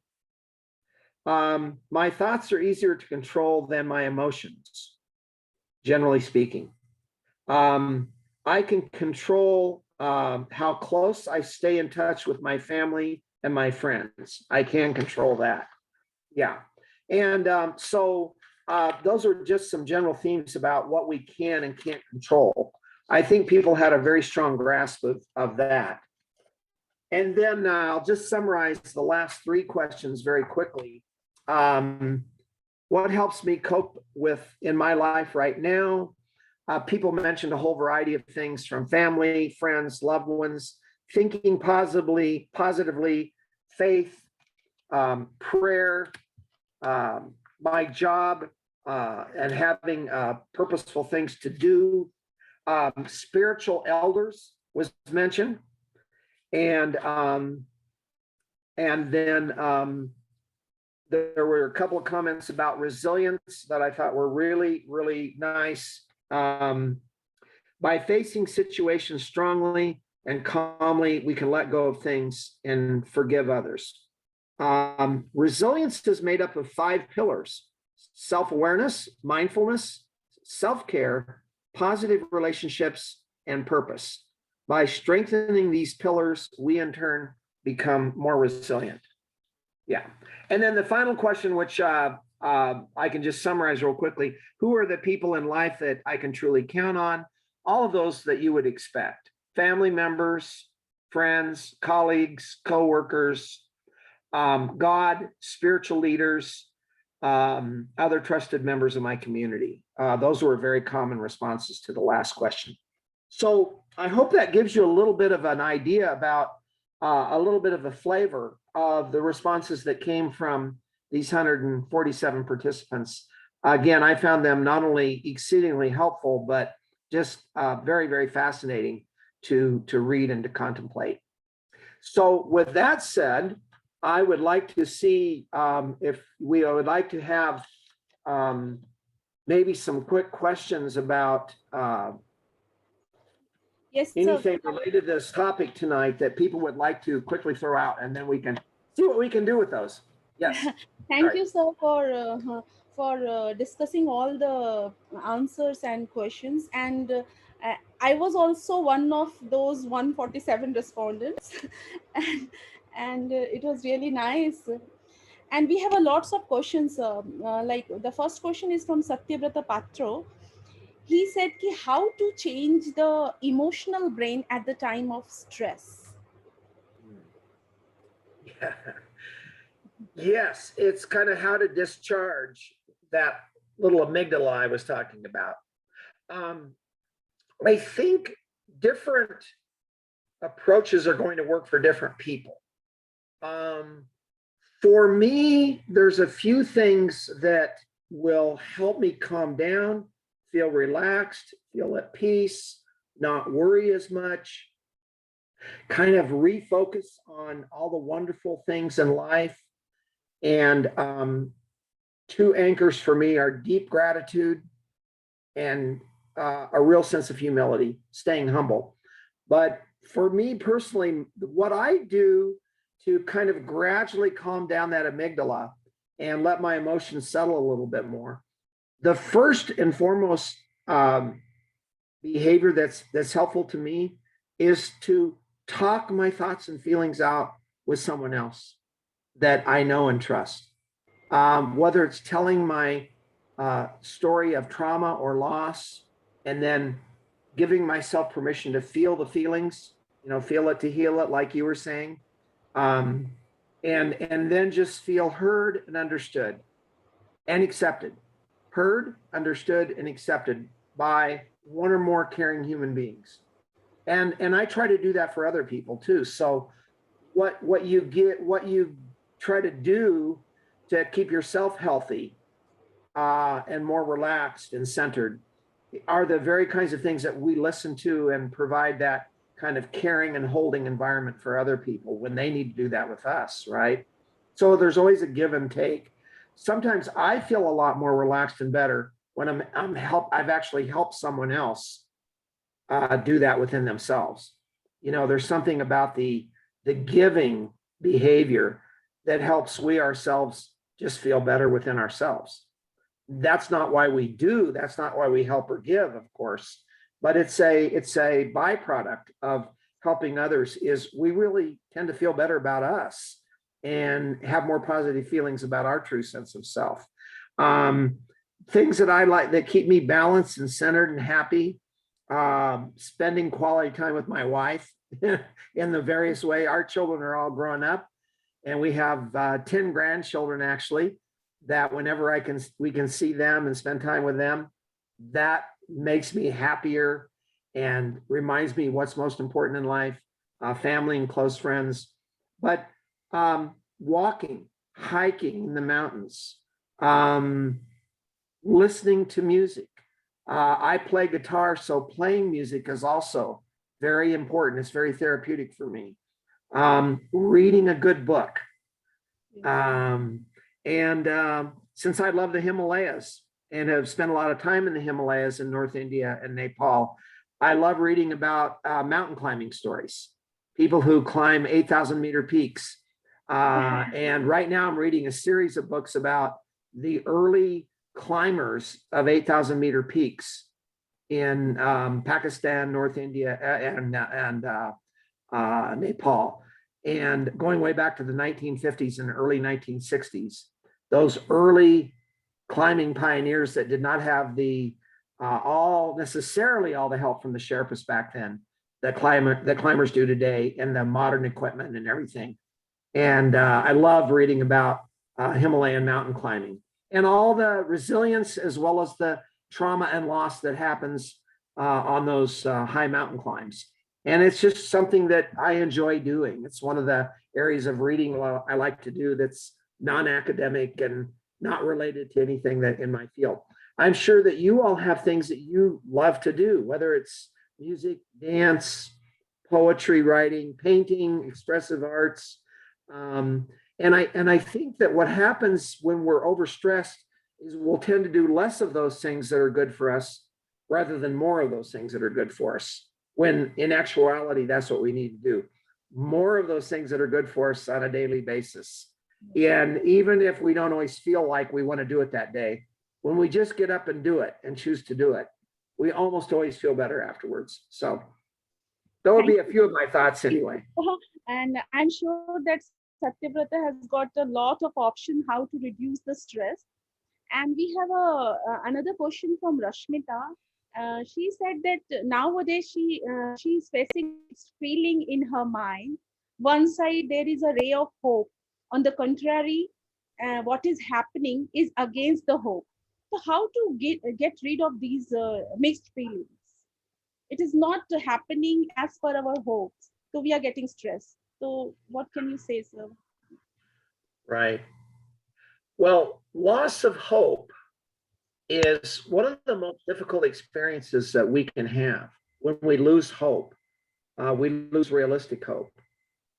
And so that's a really, really tough question. It's a very good question, because I think there's times in all of our lives where we feel, whatever the reasons, we feel kind of helpless and hopeless.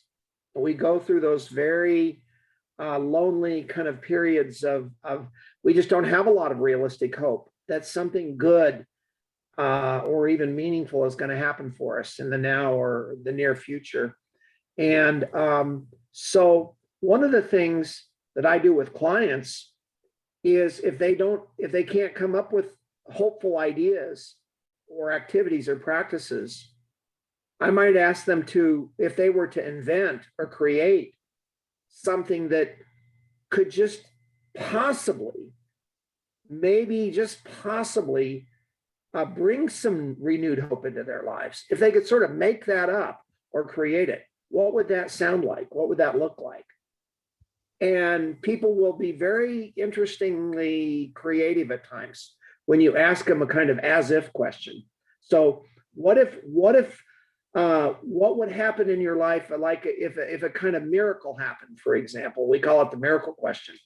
If you went to bed tonight and you woke up tomorrow morning and during the night a miracle had happened and you woke up in the morning, one, what would the miracle be?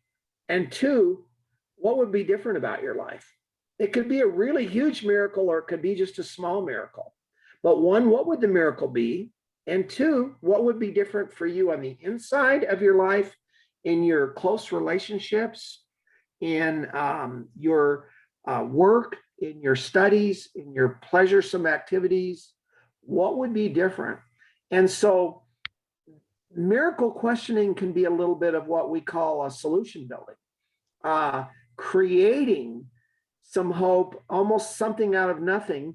But if I were to do that, what would that look like? What form could that take? And people will tap deep levels of their own creativity when we give them opportunities to do that. And then all they need is one grain of realistic hope, or a new goal to shoot for, or a new quest in their life. Maybe the quest is just to make a new friend this semester or this term at school, or to get to know one of my professors better, or for a professor to get to know his or her students a little bit better this coming year. I mean, those can be not so small kinds of endeavors that I think can help people. Those are maybe not great ideas, but I think there's always ways to help people or ourselves create some newfound hope if we've currently lost all of our current hope. I really believe that. Thank you, sir. And I found one very emotional question, which I also want to hear the answer from you, sir. It is from Dr. Yogmaya Panda. She is asking how the children who lost both parents in COVID-19 can relieve their stress and trauma. This is really very lost. Yeah. Wow, they've lost both parents? Both parents, yeah. Oh my. Children, yeah, this is very emotional and we all need an answer from you, sir. One of the most greatest forms of loss and trauma that any person can experience is a child or children losing parent or parents, or a parents losing a child at any age, really. Those are number one on all trauma and loss lists, are loss of the parent, loss of a child. And to lose both of them is just extremely, it's almost unimaginable. And so I would just offer a couple quick thoughts. One, that child or those children need people who surround them and love them and care for them and listen to them and let them have time alone when they need it, to grieve the loss, but also to talk out their sadness and their pain, whatever's going on inside of them, their grief, with people who are there to care and love them. And also, again, back to hope. Who's going to take care of me realistically? Is it going to be grandparents? Is it going to be an auntie or uncle? Auntie and uncle? Is it going to be someone else? Am I going to be adopted? Who's going to care for me? And knowing where they're going, who's going to care for them, where they're going to live, what's going to happen to my daily life? Those practical questions that children will have great fear about, the unknown in their immediate future. And so the more that loving people can come around them and be there for them and with them and not try to provide advice or answers for them. But again, just to listen, to care, to understand, and to provide all that love and emotional support. And then walk with them through the rest of their childhood and adolescence, and stay close to them. You know, no one can ever replace our parents, but people can come along and be kind of parent-like to us and develop great, close, meaningful relationships with a kind of new set of surrogate parents that can really have a lot of power and influence in the lives of those children. Thank you, sir. Really, you have given a lot of strength with your answer. And next question is from Narayan Behra. It is a little bit a technical question. He wants to know, what is the difference between a trauma and shock? Are trauma always psychological? Trauma almost always involves some mental or psychological aspect to it. For example, you may be in a car accident and get physically injured or wounded pretty critically. But that's not just happening to your body, that's happening to your mind and your emotions. And so mind, body, and emotions are just intimately intertwined with each other. What sort of impacts one impacts others, you know. Sometimes, for example, trauma gets stored in our bodies. And we have lots of fancy terms for that in our field, like somatic memory, cellular memory. The body remembers what the mind forgets. Sometimes we say in trauma, the body remembers what the mind forgets. And when you do trauma work, for example, with people who've had some kind of childhood or adolescent physical or sexual abuse or trauma, very often there's some somatic experiencing work that needs to be done in counseling, because some of that trauma and pain has gotten stored somewhere in the body, not just in the mind, not just in the emotions, right? And so sometimes people need to get in tune, very deeply in tune with certain parts of their body, and allow themselves to get kind of give that a voice and a presence, that part of their body, and allow it to sort of be seen and known and heard and understood. And that somatic or bodily oriented part of therapy can be very, very important in trauma work. Yeah. Thank you, sir. So it's all connected. Yes. Yeah, it's all connected. Yeah. We have another question from our Professor Chandicharan Ratha sir, and he's our director of IQAC cell, and he's also the head of our department. He's heading our department, and he wants to know, can we say stress is a necessity in life for improvement or to have a better life? I think without stress, we wouldn't grow and develop and change. When you study human development, as some of you know because you teach this, throughout from the beginning we're born to where we're born into this world, there's a whole set of opposing forces in our lives, both inner and outer. We use terms like dialectics, that human development is very dialectical, because there seem to be these opposing forces going on both in our lives and around our lives that are always creating stress, presenting challenges, creating sometimes trauma and loss. And we would stagnate and never grow as human beings in any area of our lives if we didn't have stress. And you could even argue probably trauma and loss. I don't look at it as necessarily a necessity as much as a given on this planet in which we live. I mean, since the beginning of recorded history, we've had people experiencing death and loss and trauma and aggression and threat and all kinds of inner challenges with oneself, you know, people who hate parts of their own self and are at war within themselves even. And so as far back as we can go in recorded history, these are just a part of life on this planet for human beings. And so it's just kind of what is. I'm very much a realist. And so I tend to look at things as much as I humanly can, as they are. Hopefully not a projection of what I think they are or should be, but I try to step back objectively and say, this is the world as I know it. And this is my place in the world. How do I sort of navigate and negotiate my life every day? And because life is wonderful and beautiful in so many ways, and yet it's painful and conflictual for all of us beyond belief. It's kind of all of those packed into one. And so, yeah, I am a firm believer, though, if we didn't have contrary forces in our lives and emotional pain to deal with, what kind of creatures would we become like?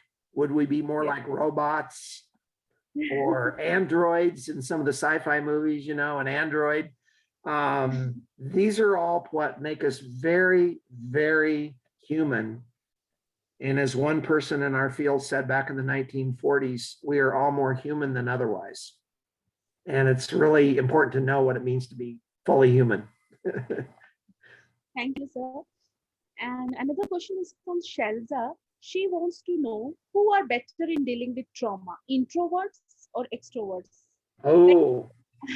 Like the person who is, because communication is also stress reducing. Yes, So right. Better, yeah, introvert or you know, there's a very limited amount of research out there on that, and I'm not specifically acquainted with a lot of it, but I know some studies have been done, and it's my understanding that the common belief of people might be, well, extroverts obviously deal better with stress than introverts. I mean, I think that's sort of a common folklore and belief in many societies. I don't know about India, but I think in the United States, extroverts are more likely to get the job when they interview. They're more likely to have areas of resiliency. They're more outgoing, so their social relationships are wider and better. And yet, when you look at the actual research, and more has been done on introverts have many strengths at the same time that extroverts don't necessarily have. That's what the literature is telling us.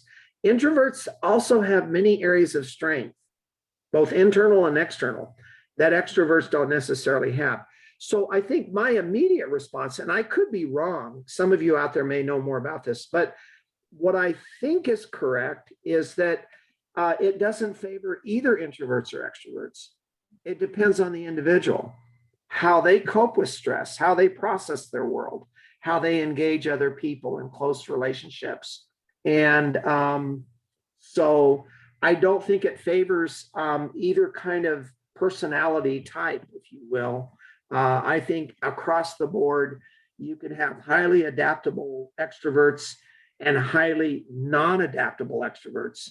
You can have some very healthy, well-adjusted introverts, and you can have some kind of depressed, not so well-adjusted introverts. And it runs across the board. That would be my take on it anyway. But again, I may not be fully correct on that.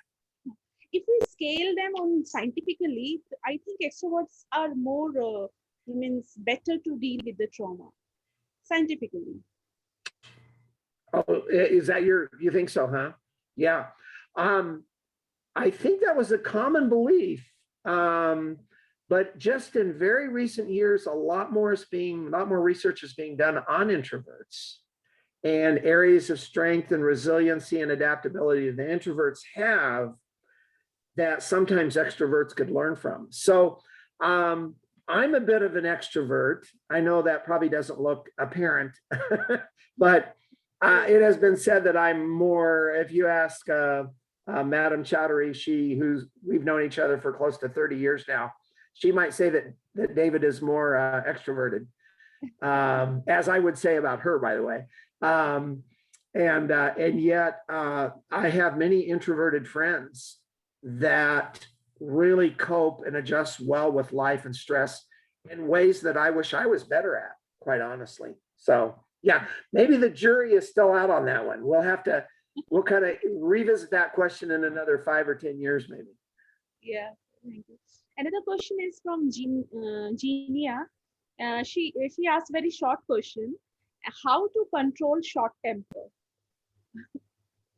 This is the problem for the young generation also. Even I faced in my kids also. They got tempered in a very shorter time. So how to control those short temper? Yeah. Here's my view on anger issues. Anger is what we call a secondary emotion. In fact, it's probably the most common secondary emotion. And usually underneath people's anger, there are deeper level emotions that are fueling that anger. You know, it's a little bit like when a volcano goes off and you see the lava spouting out of the top of the volcano. That's the anger part. But deep underneath that volcano in the earth is this deep and wide caldera of molten lava that is coming to the surface and under pressure and needing to find a way to come out, right? And so that deeper level magma or lava is kind of our core emotions.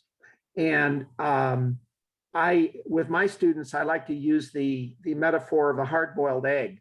You hard-boil an egg and you have you peel off the shell, you have the white part of the egg, which was kind of the secondary emotions like anger, disappointment, resentment. We could list a number of other, frustration, but the yellow or yolk part of the egg are really more the core emotions.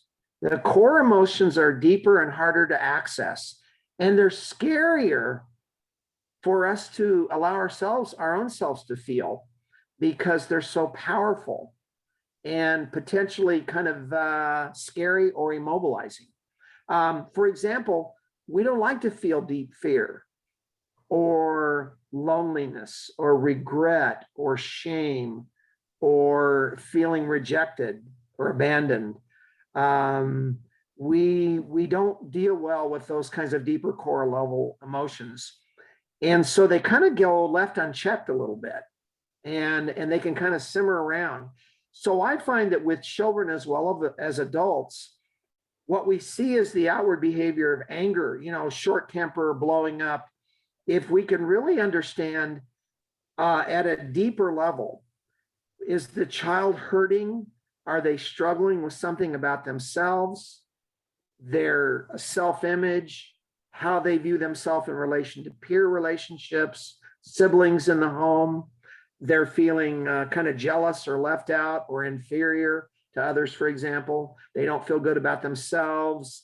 There might even be some self-hatred and self-loathing. Or maybe there's some deep-seated fear and anxiety that they've never been able to tell a parent about or express openly. And so what kind of gets fueled for some kids is anger. Anger doesn't make us feel weak and vulnerable like those core emotions do. Anger makes us feel powerful and in control in the moment, even though we know our anger can easily get out of control. Anger doesn't make us feel weak or limited or vulnerable. It kind of makes us feel strong and powerful in the moment. And so what a lot of parents will do is they will tend to react to the anger with more anger, and they get into battles of the wills and power struggles, which of course never work, right? Because when you get locked into a battle of the wills with your child, we call it a no-win situation. Because even if you win the argument or the battle as a parent, you end up kind of losing. You kind of end up losing the closeness and part of the relationship at the time, right? And so a lot of parents will try to focus on the anger and deal with it when they should be trying to explore with the child the deeper level emotions that I think are likely to be fueling that anger. And then if they can get down with the child on that level, there might begin to be some shifts and changes with the anger part.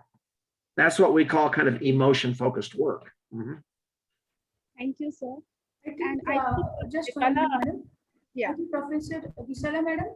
Yeah, just want to Yeah. add, Dr. Yes, to say. Dr. David, can you?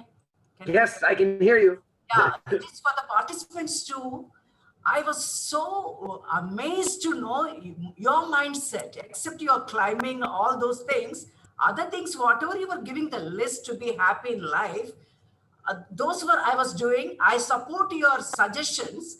Two more things I just want to add up is many times, like, I lost my husband 2 years back and my daughter is well settled at Bombay. Okay.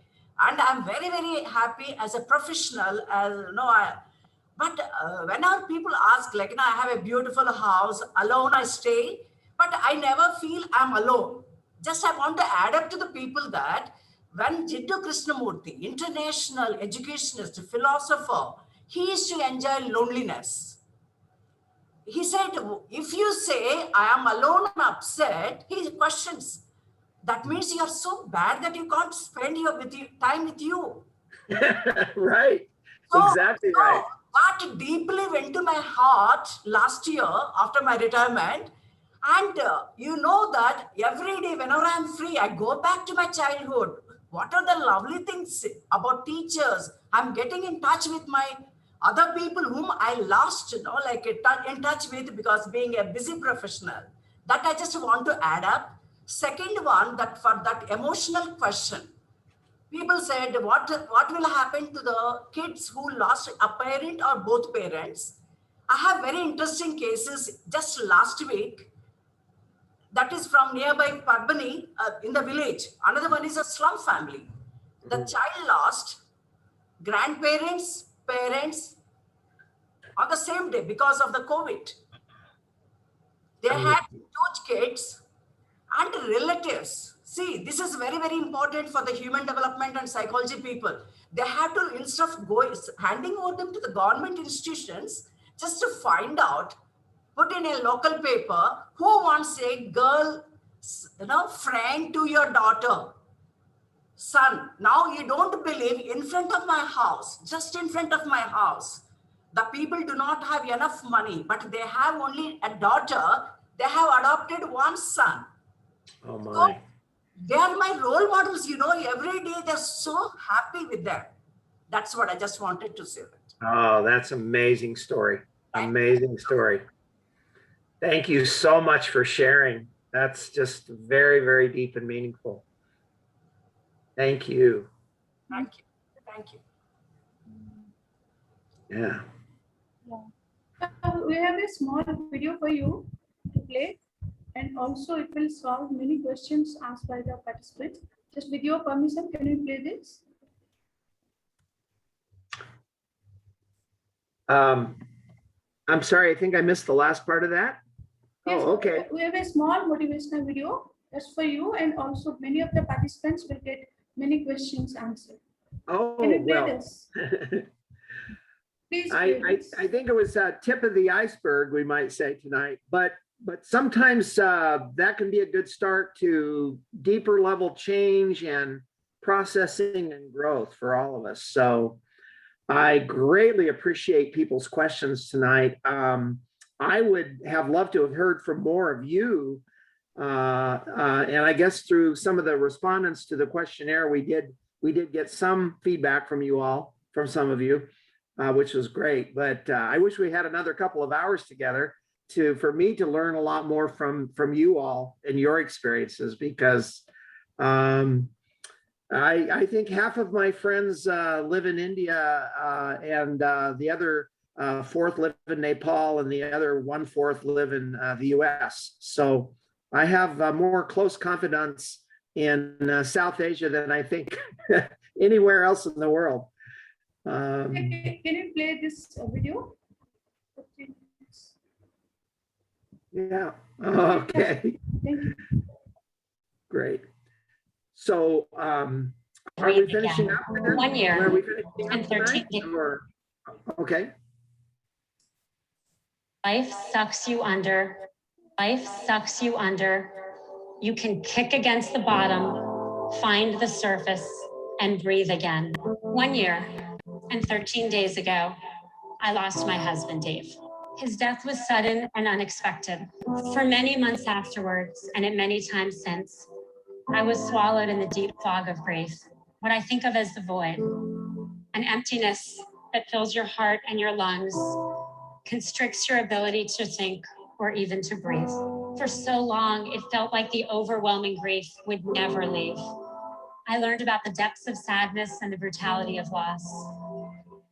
But I also learned lessons about hope, about strength, and about the light within us that will not be extinguished. I learned that in the face of the void, or in the face of any challenge, you can choose joy and meaning. There's loss of opportunity, the job that doesn't work out, the illness or crime which changes everything in an instant.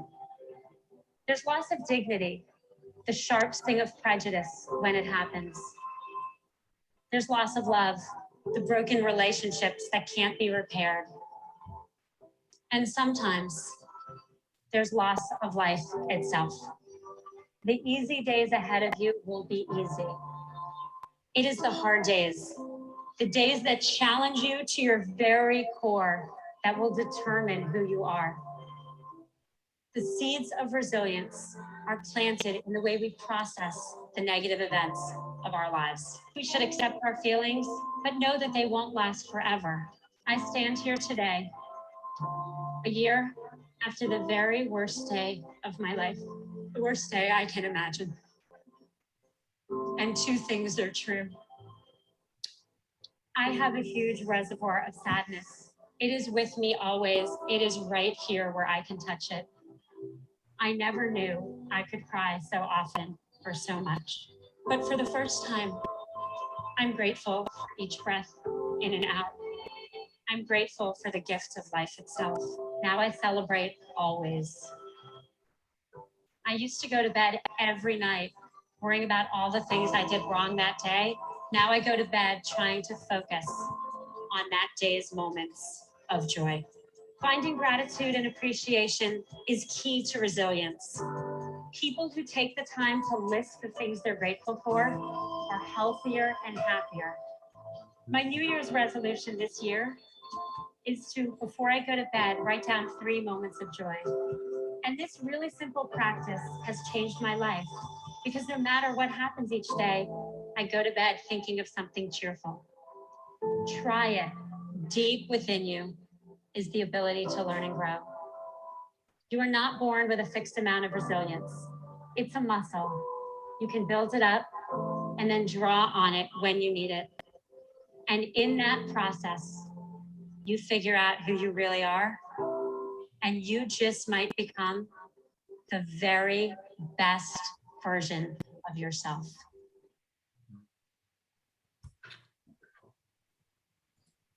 Yes.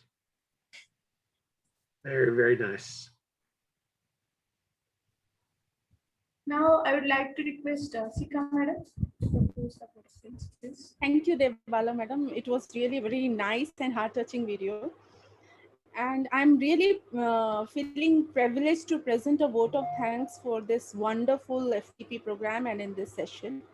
First of all, on the behalf of Rama Devi Women's University, I would like to thank our Honorable Vice Chancellor, Professor Aprajita Chaudhary, for inspiring us to conduct such a wonderful FDP program on this stress management, which is the need of the hour.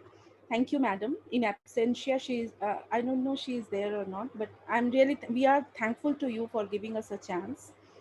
Also, I would like to thank respected Chairperson PG Council, Professor Shashmita Mohanty, for her support.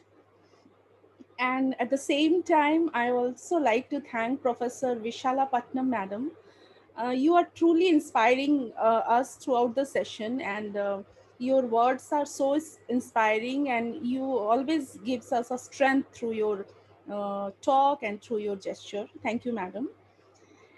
And the most important, what we can say the star of this session, Professor David Carson, really on behalf of Rama Devi Women's University and all the organizers, I really thank you, sir, for such a wonderful talk. It was really a thought-provoking talk and really made us to rethink how to cope up with this stress management. And your talk was so free flowing, and the question what you have put to us, and the response was really from the heart. And somehow you are in USA, but you are well channelized with us through your questions and through your answers. So thank you. And we are at the same time, we are really emotional also. Okay, we have got a lot of strength from your slides and your talk. Thank you, sir. And you are really inspiring. And in the future also, we will love to hear from you. And also very much thankful that you are managing the time, because here we are in the breakfast time and I know it's very late there. Thank you for everything. And you are truly enriched us with your inspiring words. Thank you. Again, on behalf of everybody, I would like to thank you. And also, I must thank you, the organizers, Dr. Ajanta Nayak and Dr. Debbala, and also Professor Jyotirmay Madam. And because this is really a wonderful program they have created, and till now I haven't seen this level of FDP program. It itself is a stress relieving steps from them. And thank you, madam. It is well organized, and really every bit of it is remarkable, commendable, you can say. And also I'd like to thank all the participants, because without you, it might not have been possible to conduct such a interactive sessions.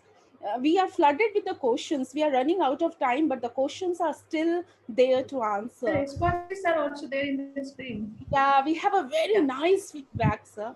Thank you all the participants and all the faculty members, respected faculty members, because from the last 3 days, it was very fascinating to attend such type of FDP, because while going to sleep, we always have in mind the next day we have a new talk, we have a new thinking, and all the faculty members have adjusted their class to participate in this FDP program. Really thankful. I'm really thankful to all of them. And yeah, it was really a very nice session. And thank you, sir. Thank you, everybody. And thank you all so very much. It's been my great honor to be with you all today, and I'll treasure these last 90 minutes always. Thank you so very much. I'm truly honored to have you, sir, in this session. Truly honored. Thank you, sir. Professor Carson, I must acknowledge that you have amazing energy and high spirits. And you know, you started this session at 10 p.m. Mountain Time, Colorado, and it's, I think, 12 o'clock.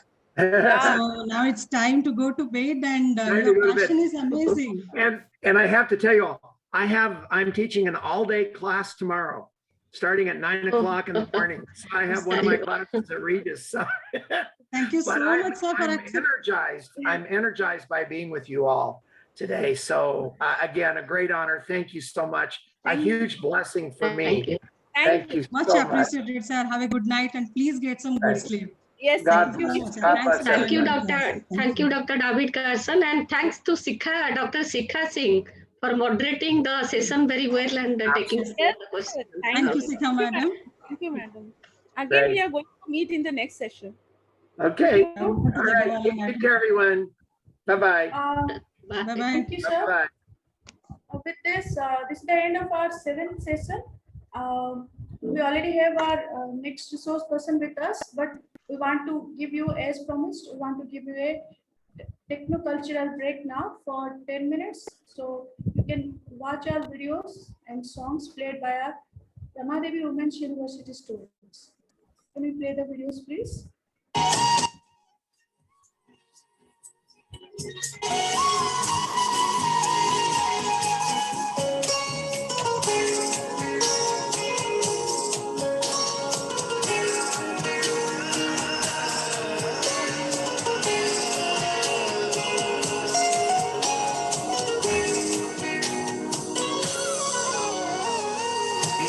तेरे कजरारे हैं, नैनों पे हम दिल हारे हैं, अनजाने तेरे नैनों ने वादे किए कई सारे हैं, सांसों की मध्यम चले तो से गए पर से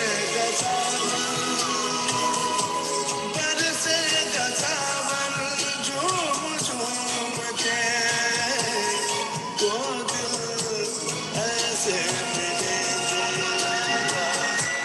आओगे जब तुम हो साजना, अंगना फूल के लेंगे।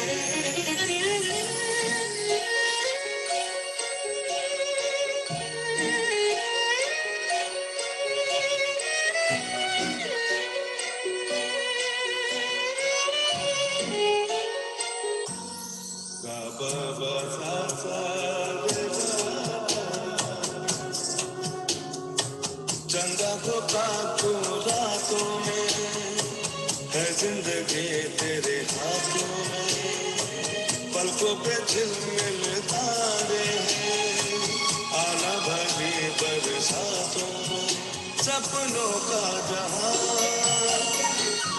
होगा खेला खेला, बरसेगा सावन,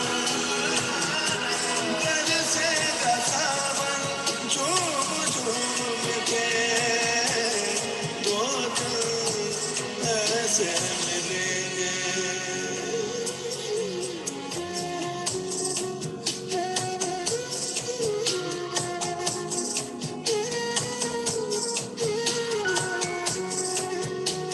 मामा बने जा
मिले सुर मेरा तुम्हारा, तो सुर बने हमारा, सुर की नदियाँ हर दिशा से बहके सागर में मिले, बादलों का रूप लेकर बरसे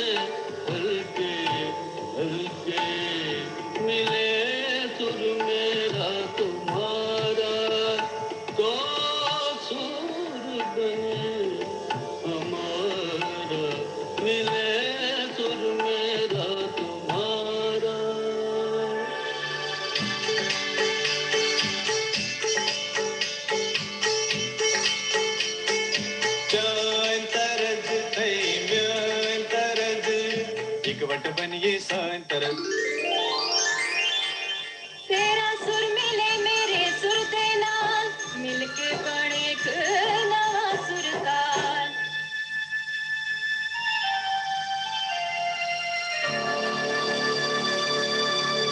मिले सुर मेरा तुम्हारा तो सुर बने हमारा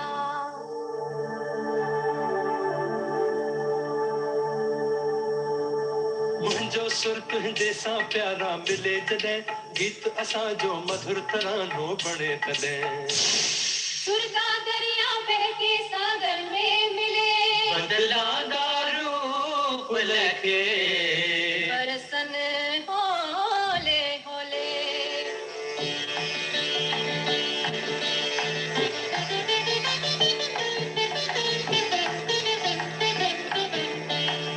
இசைந்தா நம் இருவரும் சுரமும் நமதாகும்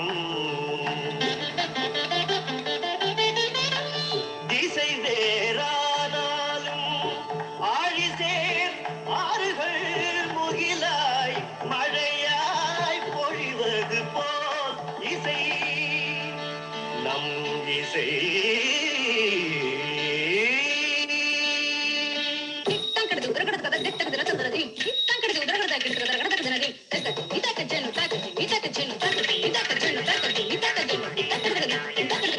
నన్నదనిగే నిన్నదనియా తీరినంతే నమ్మదనియా నా స్వరము నీ స్వరము సంగమమై మనసరంగా అవతరించే എന്റെ സ്വരവും നിങ്ങളുടെ സ്വരവും ഒത്തുചേർന്നു നമ്മുടെ സ്വരമായി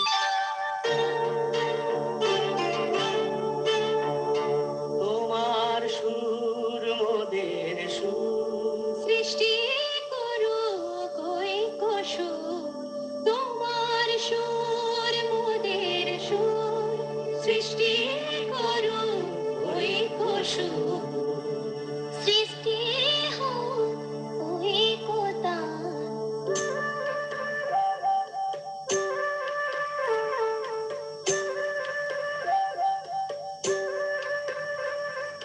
तुम मोरा स्वरर मिलन सृष्टि करी चालू ऐक्यतान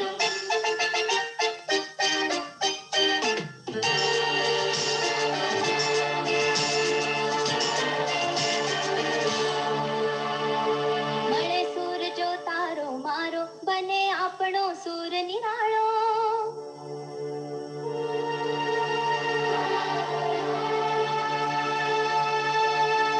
माझ्या तुमच्या जुळता तारा मधुर सुरांच्या बरसती धारा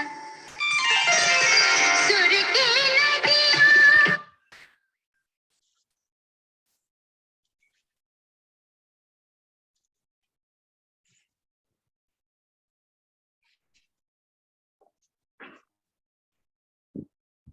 So welcome back. Thank you, Karisma Das, Department of Home Science, Sonali Panda, Department of Home Science. Well, welcome back to the second session of day 4 of our faculty development program. We are honored to have with us now Dr. Nalini Pati, all the way from Canberra, Australia.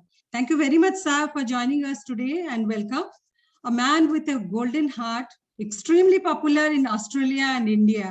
Professor Pati has tremendous contributions during this pandemic period.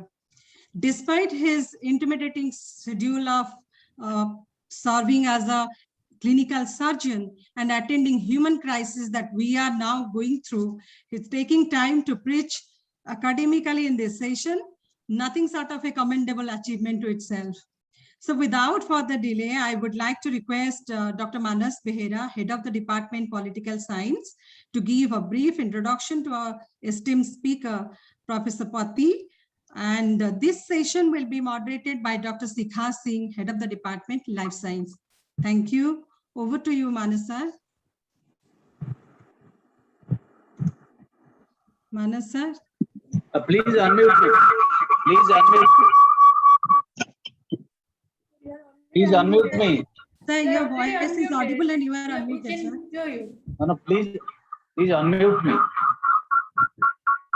Hello. Sir, we can hear you.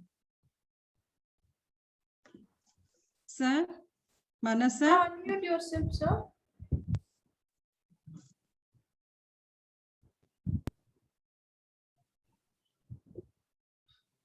Sir, unmute.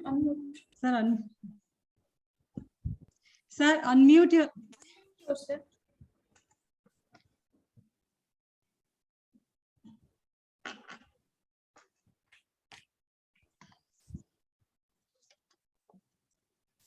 Okay.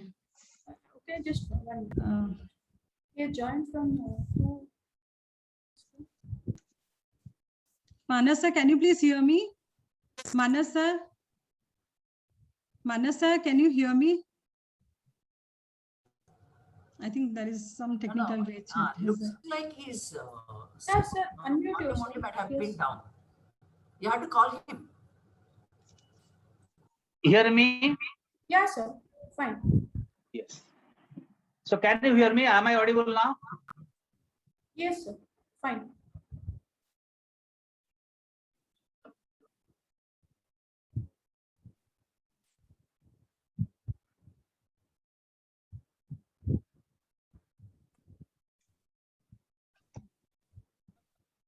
Sir, I think you have joined from two systems. That's creating the input. Muted me. Am I audible now? Am I audible now? Yes, Sir, are you in two systems, I think?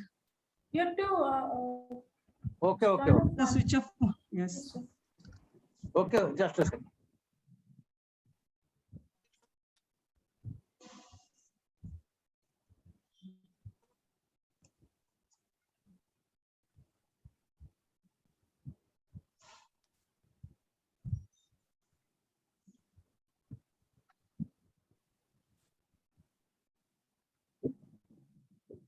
Hello. Yes, sir. Hello, Ajanta madam. Am I audible now? Yes, Yes, yes, yes, sir. perfectly. Yes, sir. Okay. So You very can good go ahead. morning to all of you. Honorable Vice Chancellor, our today's speaker, Professor Pati, our coordinators and conveners of this webinar, Professor Ajanta Naik and Devi, Professor Sasmita Mahanti, Chairman PG Council, and Professor Chandicharan Raj, Jitinbhai Acharya, and all the participants here. It's a very normal thing to introduce guests as part of the webinar. But problem is, it is challenging when you find a guest so widely acclaimed and so widely talented and outstanding guest.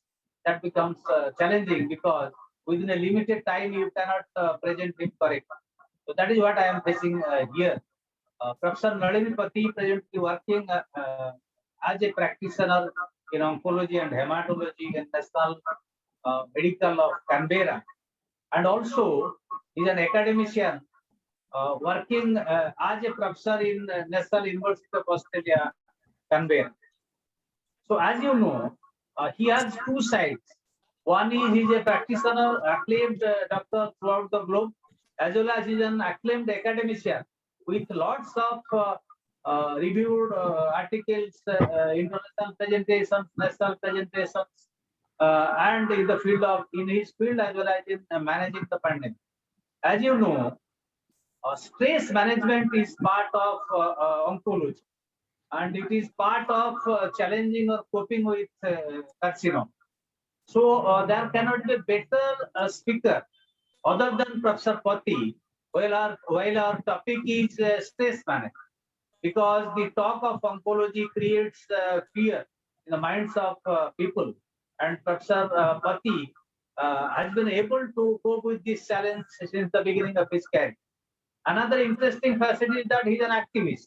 During this pandemic, he has organized a lot of programs, creating awareness as well as providing basic medical utilities to the people in Odisha. At present, he is the president of ORIS, that is an organization of ODIs living in Australia. So we have three key aspects of Professor Pati. One is he is a doctor, famous doctor. Second, he is an acclaimed academician throughout the globe, and he is an activist committed to human values and helping the people in times of distress like this pandemic. So this is what I have to say within the brief time. Thank you, Ajanta Madam and Debara Madam, for allowing me to present the versatile genius Professor Pati before all of us. Thank you. Thank you, Ajanta. Thank you, sir. I would now request Dr. Nalini Pati to go ahead. Thank you. Namaskar to everyone. So wonderful to see this program is happening. I really thank, first of all, Professor Aparajita Chaudhary Madam, the Vice Chancellor of the University. And thanks Dr. Manas Behera for such a lovely introduction. But it starts the day I got a phone call from Dr. Ajanta Naik Madam. And first of all, I was not sure what is this all about. But she mentioned about this program is going to happen and whether I can do it. So then first thing was I said, I'm a hemato-oncologist. I've done some, stress-related talks in cancer setting, but probably I'm not the right precision of, sir, you can do it. So then I thought, okay, let me do a bit of research and certainly probably extrapolating from my experience and I can do it. So I really thank Ajanta Madam for inviting, first of all, and Dr. Debabala Swai Madam as a coordinator of this program, and Dr. Sikha Singh Madam. So it's a wonderful event. I think it's a very timely, and particularly when the pandemic is going at its peak, and we need such topics to keep ourselves within our nerves and also to help others. So I really congratulate the entire team for doing it, and I just missed part of the Dr. Carson's talk. Probably after that you don't want to hear me, but anyway, I will do my job and I'll try to focus to the topic as well and see what we can learn. So I have learned, I will learn during the session from you all as well. So I will, without much of delay, I will share my screen. Can everybody hear me okay? Just I need one thumbs up, then I think probably should be all right. Yes, everything fine. Excellent, good. So I'll just share my screen. Yes, sir. I prepared a PowerPoint, and that's fine.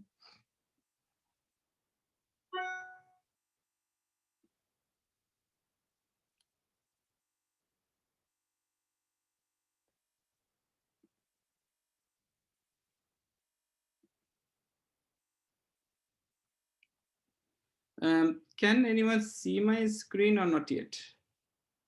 Sure. I can't see my screen. No, sir. No, just 1 second. No, 1 sir. second. Photo.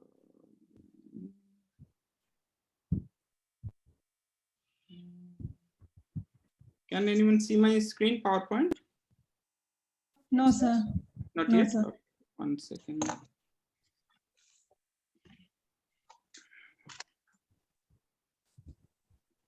So I'll share again. Share my screen.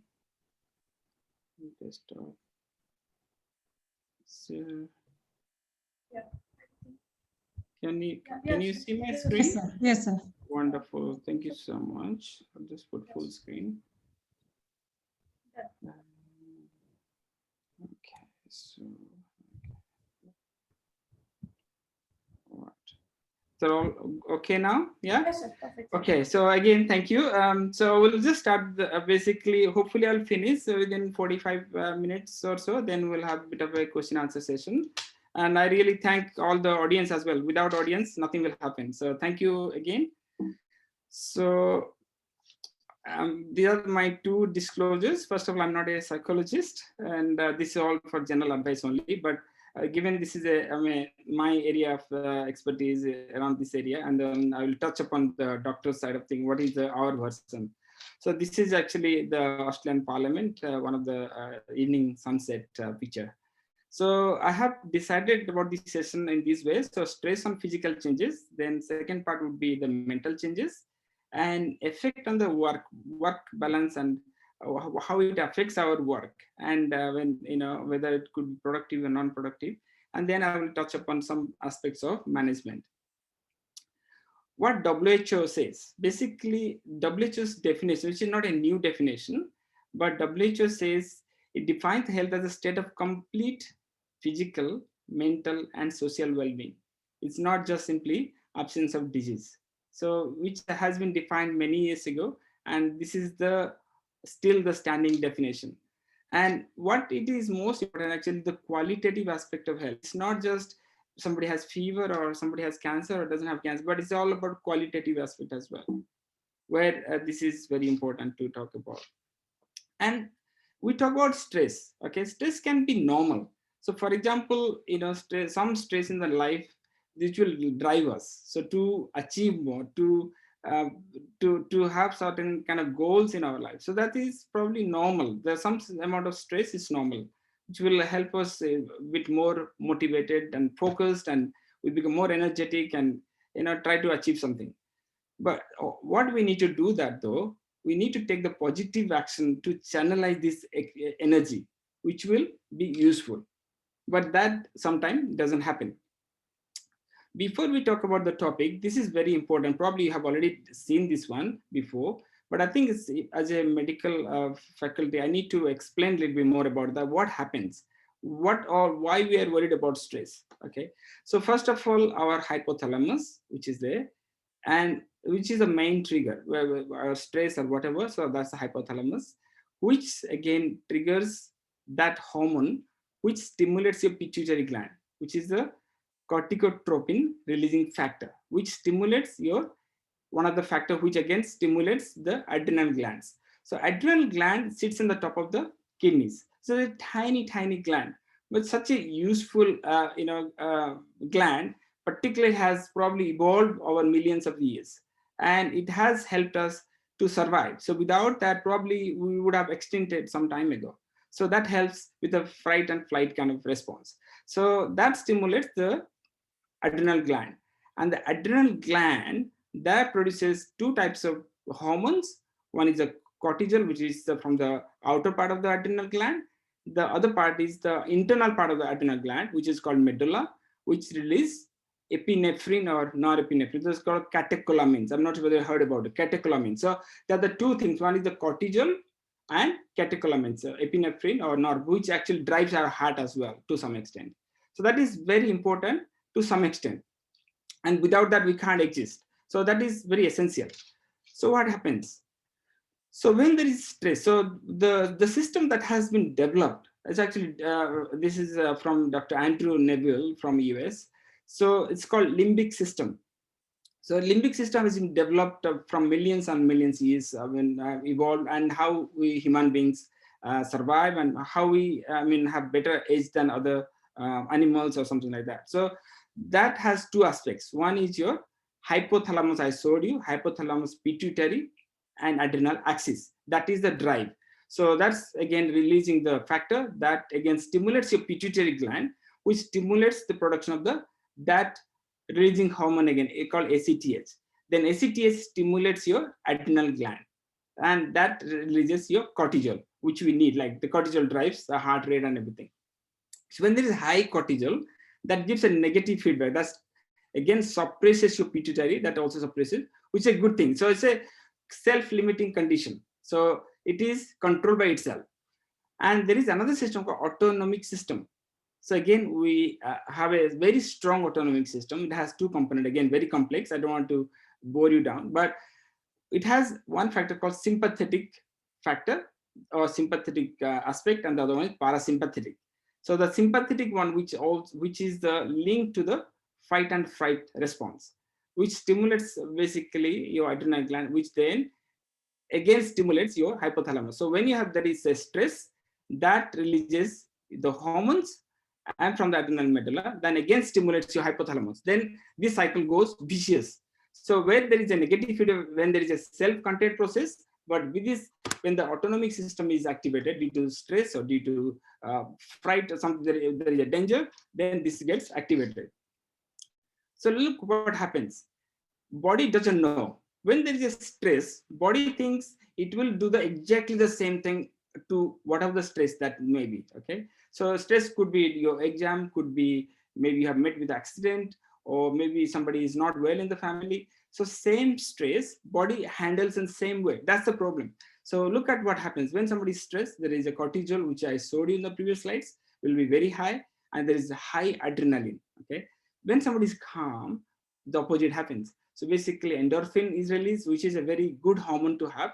Endorphin, that's what I'll come and talk about later about endorphin. Oxytocin, again, you might have heard about when the mother gives birth, and then subsequently, that's a very important hormone to have. And subsequently, the mother breastfeeds. If the mother under stress don't release oxytocin, hence the milk production drops. So that's why we know oxytocin is a very important hormone, and serotonin. So when there is a stress, like a situation like there is a co-worker who is probably accusing you of probably did something wrong or probably didn't do anything wrong, still he accuses you, then three things will happen, not four, sorry, there is a typo. So three things, okay? So called fight, flight, or freeze. So fight, maybe just say something back, or flight, you just leave that area, go away, or freeze, keep quiet, and hopefully the other person will go. So one of the three things will happen. So what happens when there is a stress? So this is again developed by Dr. Andrew Nebel from US. This is probably useful and designed for a short period of time, so to handle. But if it goes on long period of time, that becomes pathological. Okay. So if you look at on the right side, which is the fight and flight. Okay.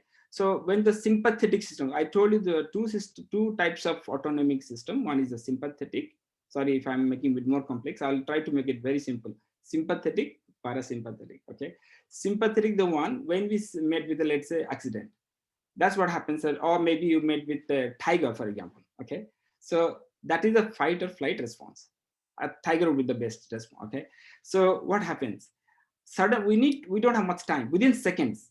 So the system suddenly activates your sympathetic system. It tells the heart and lung to pump more and more oxygen, and you need more calories. So you need glucose. So then your liver releases a lot of glucose, and all the symptoms on the left side here. So patient will have more fatigue, and if it continues for a long period of time.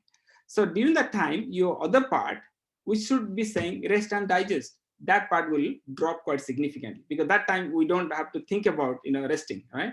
So the parasympathetic will be very quiet, because all the energy will be diverted towards the fight and flight pathway.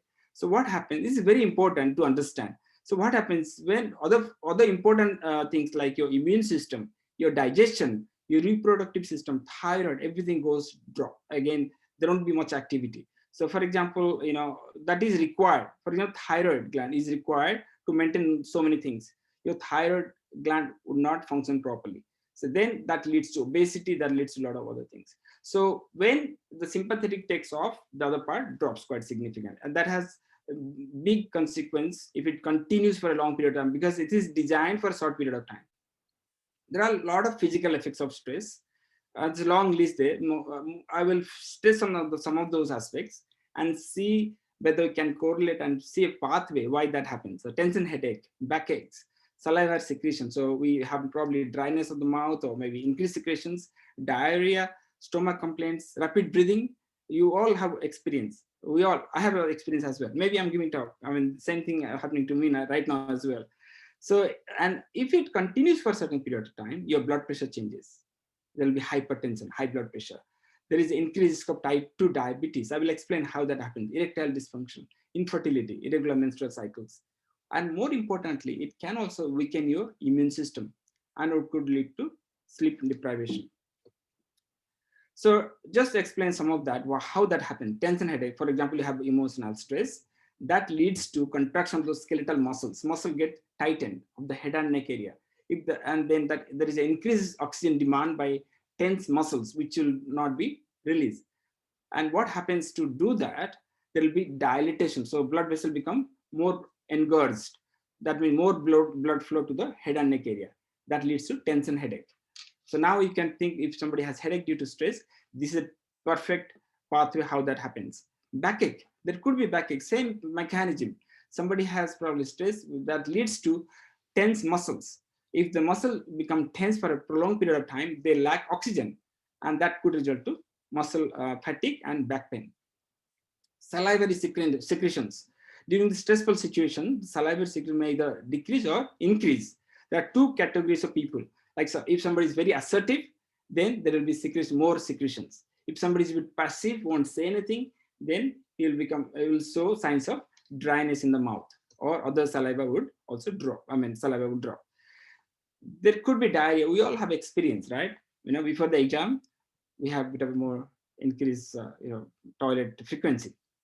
So stress, what it does, it stimulates your sympathetic pathway. Too much of stimulation, gastrocolic reflex, which leads to diarrhea, which is very common. So if you ask me what are the chances, there is 25% chances this will happen. And it's all due to the increased sympathetic activity, which can result in heartburn, acid reflux otherwise, or indigestion, whatever you call, changing eating habits. Some people, they eat more, some people eat less.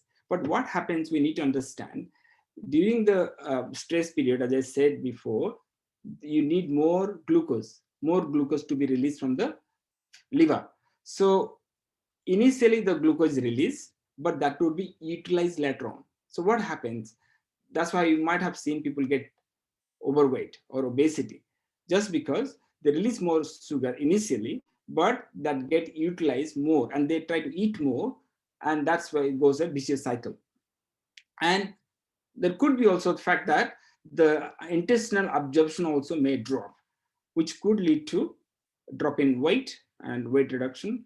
And also there are other symptoms like bloating and stomach pain, nausea, vomiting, diarrhea. You might have come across somebody, or maybe yourself or someone during time. All these things are very common. If you are very stressed, you may have stomach pain. And sometimes children, they don't want to go to school because they have stomach pain, just because they're stressed. Something might be teacher has told them or something like that. So they are the subtle signs, but very important, and maybe the preliminary signs of stress, something going on.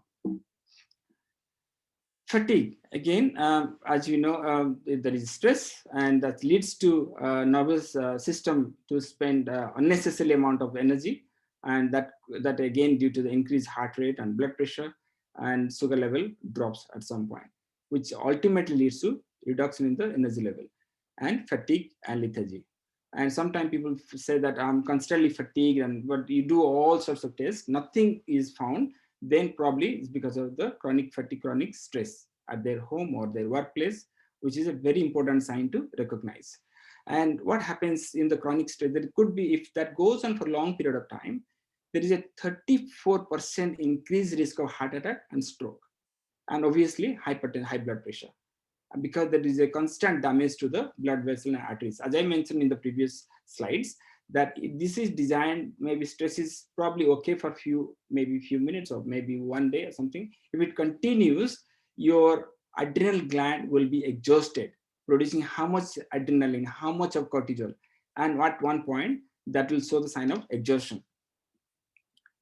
Fast breathing, again, chronic stress could lead to activation of the respiratory system, which sits in the medulla, which could lead to increased rate of breathing, and which needs to excrete a lot of carbonic acid.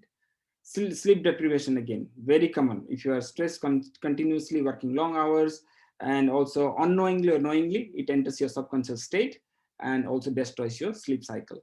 And if it continues for a long period of time, that could lead to low mental efficiency and further deterioration. And importantly, as I said, it affects your immune system. Chronic stress leads to increased release in the cortisols, which ultimately compromise your immune system. That's why people, they are on steroids, that can affect the immune system, right? They will have more infections, they'll have cancers. So immune system doesn't control your infection, it also controls your cancer situation. So I think very important to recognize these things and intervene early. Infertility, again, chronic stress leads to decreased testosterone levels in men, and decrease sperm production, and then hence lead to infertility. And erectile dysfunctions, again, same thing, mechanism reduction in the testosterone levels, which leads to decreased sexual arousal and erectile dysfunction. Irregular menstrual cycles, again, same thing, because of chronic stress, your hormonal balance changes, and that could lead to irregular menstrual cycle. So I just thought I'll keep it very simple without going to the very complex things. Diabetes, it's hard to believe that chronic stress lead to diabetes, but it is a factor. As you know, India has the world's highest number of diabetes patients. So I think chronic stress probably is another additional factor. As I mentioned before, chronic stress lead to increased glucose production in the liver and muscles. That's what designed for the fight and flight, right, response. But what happens when there is increased glucose for a long period of time, which leads to, again, increased insulin production. So you have more glucose, but to tackle that, your insulin is more insulin is produced in the pancreas. So then at some point, the pancreas will be fatigued. So there won't be any more insulin left. So then you develop type 2 diabetes. So that's how it happens. And a lot of psychological effects. And you believe or not, 40% chance of the person may develop cognitive impairment, which could be anxiety, restlessness, depression, lack of motivation or focus, and irritability or anger or sadness or depression. And the incidence is quite high. And also, as you know, during exam time, if you have very much high level of stress, then it impairs the concentration, attention, learning, and memory, which is, again, not good.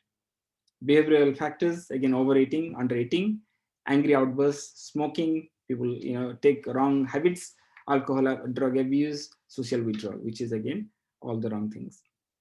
It's a beautiful picture from one of the balloon festival in Canberra, in the lake called Burley Griffin Lake.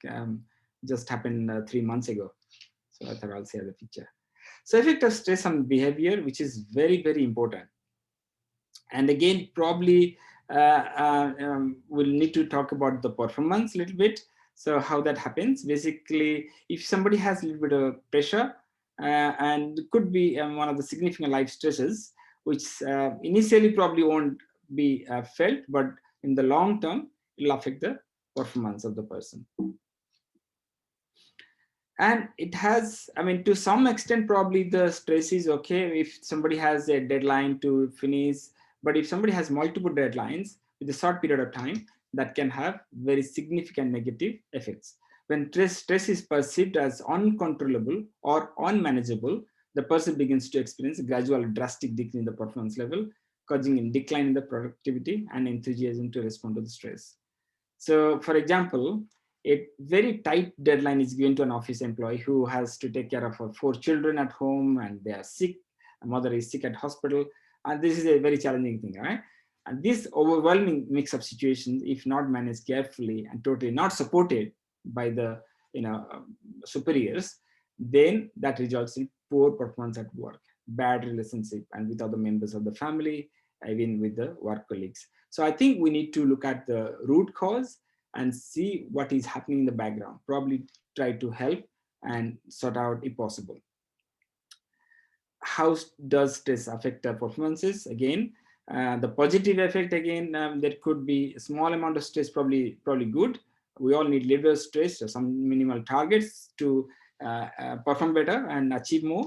But if it continues for a long period of time and multiple stress, and then probably that will lead to reduction in the performance. And ultimately, the institute suffers. So I'll just talk about few aspects of different personalities. If you look at, there are stress is more common in certain type of personalities, particularly, and people, they are what is called codependent personality. So for example, they are the personality, they want to be perfectionist, they are super achievers, and probably type little bit like a type A personality, and they are crisis managers, devoted loyalists, and ultimately they suffer. So I think then there is another group of sorry, I'll just talk about this one first. So if you look at the performance, so look at the left side of the bell curve, green and yellow. So there is in this part of the beginning part of the bell curve, which is the green in color. So a person is probably inactive and laid back, and there is not much of stress, right? Then this is probably the optimum stress. We probably need this much, but there's always a fine balance. We need to know where and how to stop. So for example, in the second phase of the bell curve, which is shaded in yellow color, and after that, at the peak, the fatigue sets in. So then the person's performance drops. So probably this is too laid back, inactive. You need a little bit of stress, a little bit of target. Then it is good, but around the time when we reach the peak, then person starting to develop signs of fatigue. Then I think then after that, too much of stress, overload, and which is the red part, which is burnout phase, which is again can result in anxiety, panic, anger, and breakdown. So I think it, as a kind of university or as a lawmaker, policymakers, and the superiors, we need to see what is the fine balance between the staff and then the work cultures and the home work and family balance, those things. I think it's very important to recognize and intervene before it goes to the red phase there. Again, the multiple aspects of, we have touched upon some of them, but more importantly, it affects the emotions, behavior, mind, and obviously body. So the person probably, was probably good and joyful, but if you have significant of stress, then everything starts to change after a certain point. So it's a kind of minor change at some point. So the other personalities, they probably handle stress well because they react to the danger and stress appropriately and to the situation rather than the responding to everything. But they are proud but humble, selfish but altruistic, rebellious but very cooperative, spiritual but bold, and considered to be optimistic and good at creative and problem solving. So they are probably they will handle the stress, this particular type. And something like we all need to develop a bit of a hardiness in ourselves and how we can handle the challenge. And I think there are the 5 different things, like how to develop a balance, what we do, obviously everything linked to your self-control. So you have to design what is best for you, how to develop a bit of a calmness and develop some determination and confidence and willpower. So it's easy to say, but in practice, I think it's not that easy. But I think some of those things I will go to the next few slides and give some of the tips how to develop those. Again, based on the work of the Maddie and Kovusa, they talked about the resistant personality, and they are the people they probably will handle the stress the most. The 3 characteristics of these people are who handle stress very well, who would have a good commitment, take control of a situation, and look at the opportunities, like any challenge they see as opportunities rather than thinking as creating problems. And if they have a commitment and they involve themselves in creating a solution. And the type B personalities, they are opposite to type A. Type A, obviously, they are more relaxed, easygoing. They experience few hassles. They are not as successful as type A, but again, at the end, nevertheless, they will be equally successful because even though they are easygoing, but they still have, they go through the whole thing probably easily, and they probably achieve at the end probably same or a little bit maybe better. But I think the other group of people, they handle stress very well. Another beautiful picture of autumn just gone in Canberra, next to the Burley Griffin Lake, and that's one of the treasury office there in the background. So I'll talk about a little bit about Bhagavad Gita because we all know and we have read, some of us, and I think this is a very important epic or whatever we say, and that gives us a lot of examples how to handle stress in our life. So Gita, as we know, enlightens everyone on how to cope up with various situations in our life. And basically it uses the conversation between Lord Krishna and Arjuna to highlight the initial negative coping mechanism that was exhibited by Arjuna, and Krishna tried to teach. I think that's a message, and then it teaches how to handle stress, how to go through the difficult time, but convert the difficulties to opportunities.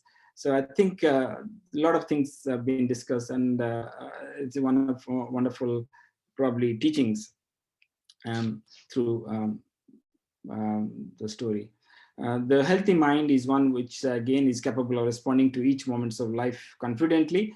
And what Bhagavad Gita says, like we actually live only in this moment now. So I mean, which is again transitory, and everything will pass away. So I think it's a very good message. And for example, we have this pandemic now. Probably another 1 year's time, it would be totally different world. Probably we had a lot of opportunity which we got out of this. Yes, I'm not saying that pandemic is good, but we can't avoid what is happening. But at least we have converted. Like I'm sitting here in Australia, I'm giving a talk, which would never would have been, I think, possible, in the normal times, unless I was there physically. But it's really, I mean, sometimes we have done a lot of meetings, a lot of such things, and the connections itself. And the world has become probably one, and post-COVID probably will see even better things, hopefully. So I'll give an example, which is a very important. A lot of things we do about breathing. Pranayama is one of them. So I'll talk about how scientifically it is correct. I think we have to understand a little bit about next 2 slides. So we have 2 components. One is the voluntary and involuntary nature of the body and mind. How our voluntary actions are controlled or controlling your involuntary nature of the body, which is very important. This is the best example. For example, lung functions automatically, right? It has all the muscles and it has got diaphragm, and it is all controlled by your respiratory system, which sits in the base of the brain, which is the medulla. So that gives a stimulation, and everything happens automatically. We can also control the functioning of the lungs with our wish when we want. We can hold the breathing, all right, even for 30 seconds. Then we can call these muscles voluntary, which we can stop, for example.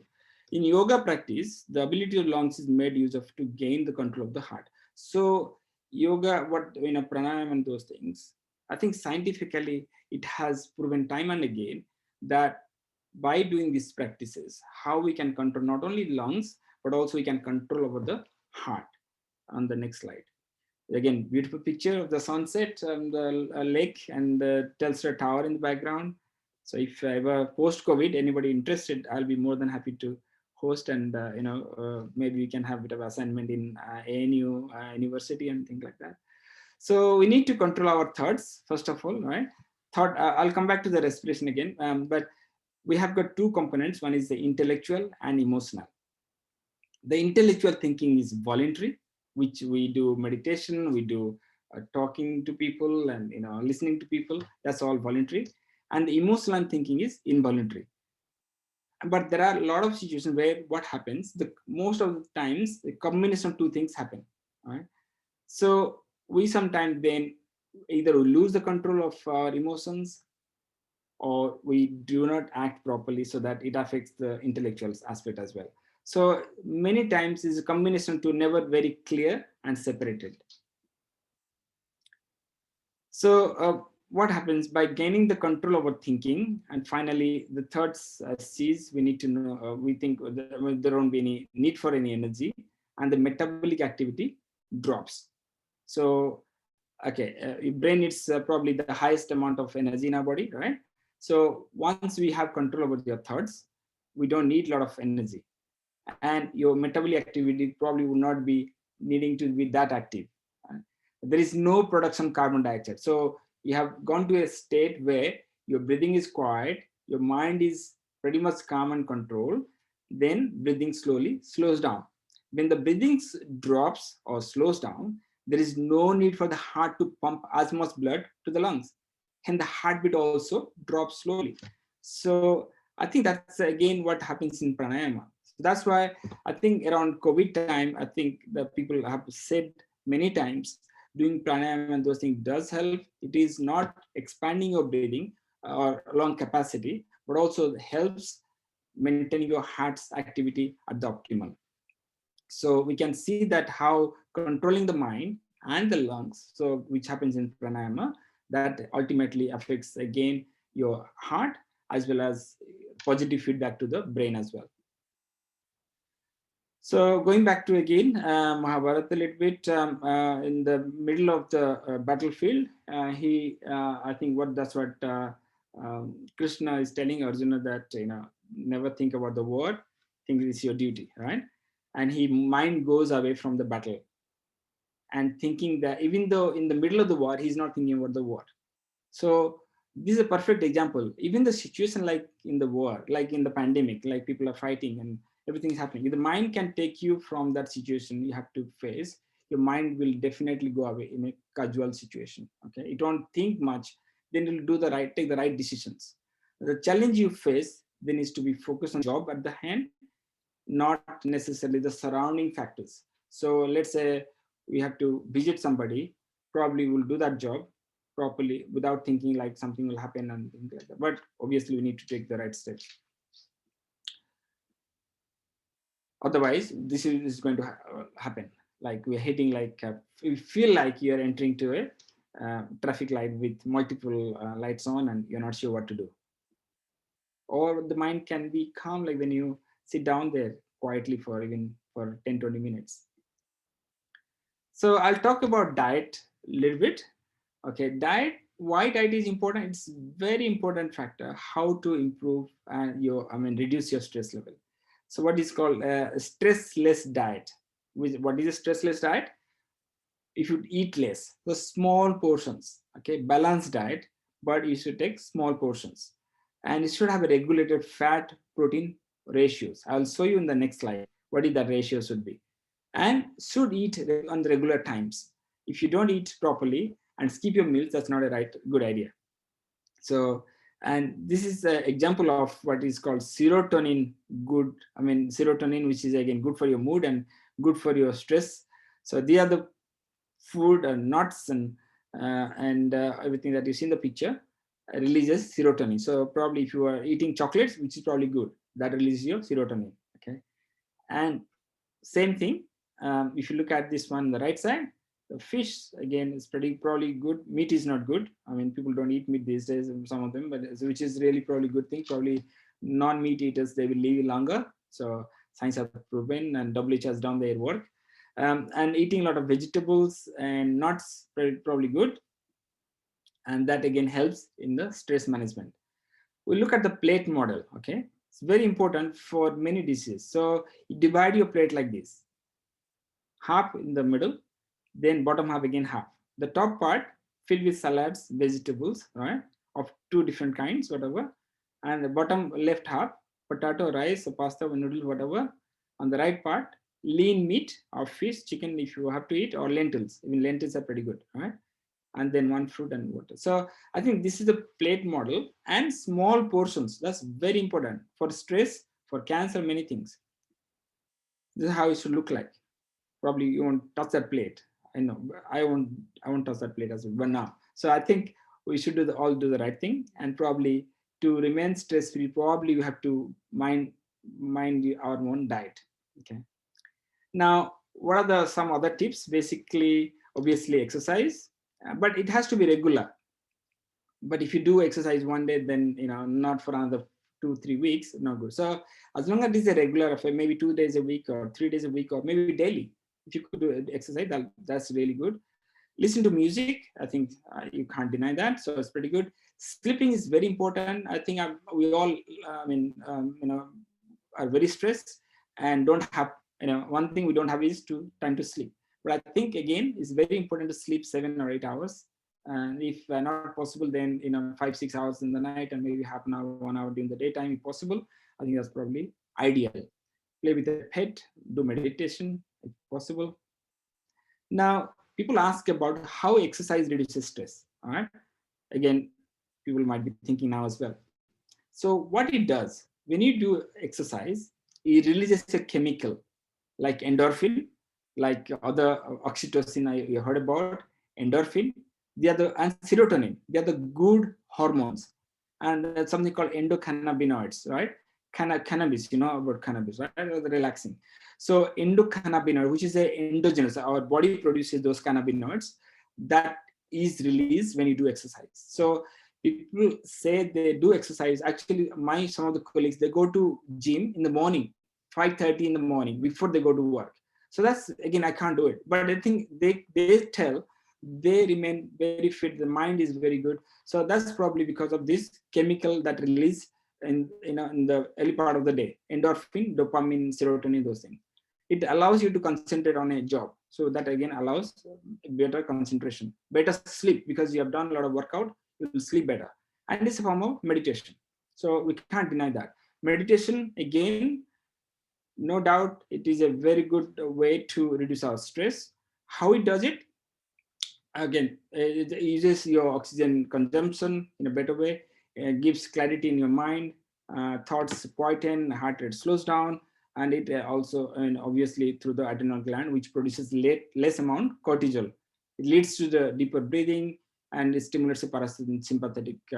It doesn't stimulate the sympathetic, which is the relaxing part, is the parasympathetic. So exercise and meditation, they stimulate your parasympathetic system. Again, and that leads to better immune system. So I mean, if the patient asks me what I can do to prevent any cancer, I say one of those things is definitely meditation and exercise does help to help building your immune system, and the immune system will look after your not only infections, your cancer as well. So there are, before I finish, I'll give you 10 mental health tips from, again, Bhagavad Gita. So first thing is, be yourself, find out your temperament and act in line with it. That's what it says. Perform duties without attachment, again, is, we know that, that's a top line in Gita.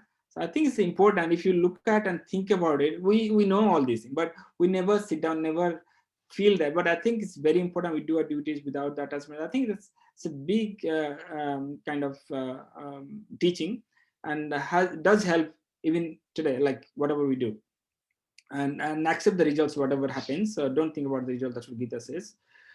Spend some time in doing pranayama. I think moderate in the, I talked about the food, sleep, speech, and exercise. Again, don't say much, probably. That would help. Eliminate stress with moderate meditation and yoga. And this is an example, like a tortoise, right? You cultivate your perfect senses and their mastery. When required, the senses are fully employed to act and achieve. When necessary, one should be able to withdraw the sense. So work like a tortoise, okay? Remember tortoise, what it does. Understand that, you know, we're playing a role model. So we need to look at the roles and realities, and remember that we are playing a role, and it's all temporary and relative, right? And the reality is, you know, one reality, that's me. That's what it says. Right? Develop the purity in feeling and overcome the impulsiveness of negative emotions like anger and lust. Sorry, I'm going a bit fast so that I want to finish on time. Again, we need to know that the high reality is the, you know, the top almighty. That's the main strength. And a few minutes of prayers and meditation daily. It's all in Gita, right? And be an integrated personality or person. So this is a very good concept. I mean, Swami Gopal Das, I think you might have seen somewhere, but I thought I'll share this one. It's very important, very simple, the way that he has taught his disciples. Very important. First thing is asking, do you have any problem in life? You say no. Then why to worry, right? You might have seen this one. But I think still, when I see this slide, I feel good. I mean, something happened that, okay, can I fix it? Can you do something about it? Yes, then why are you worried? You can fix it. But if you say you can't fix it, then if you can't fix it, then why are you worried? At least, you know, don't put the stress to yourself. So I think that's very important, simple, but very important. I think we all need to sit down sometime, think about it. When things doesn't happen, then ask whether you can fix it. No, then don't worry. If you can fix it, nothing to worry. So at the end, you should not be worried, right? So I'll give you a few take-home messages. So we got, I think, another 10 minutes to go for the question answers. So stress is normal to some extent. So don't think somebody's stress means, you know, has got a mental issue. No, stress is normal. That will drive you. That will drive the system, okay? Or else you'll be sitting extreme green part of the bell curve, right? We need a bit of a push. Chronic stress is not good, all right? Which leads to adrenal fatigue. So I told you about all these, you know, pathway I showed you. The adrenal glands are very important, but what happens if that happens for years and years, like same response that, and body doesn't differentiate. For the body, stress is stress. Doesn't matter whether it's you have seen a tiger, or you have met with accident, or somebody is fighting with you, or your partner is fighting with you.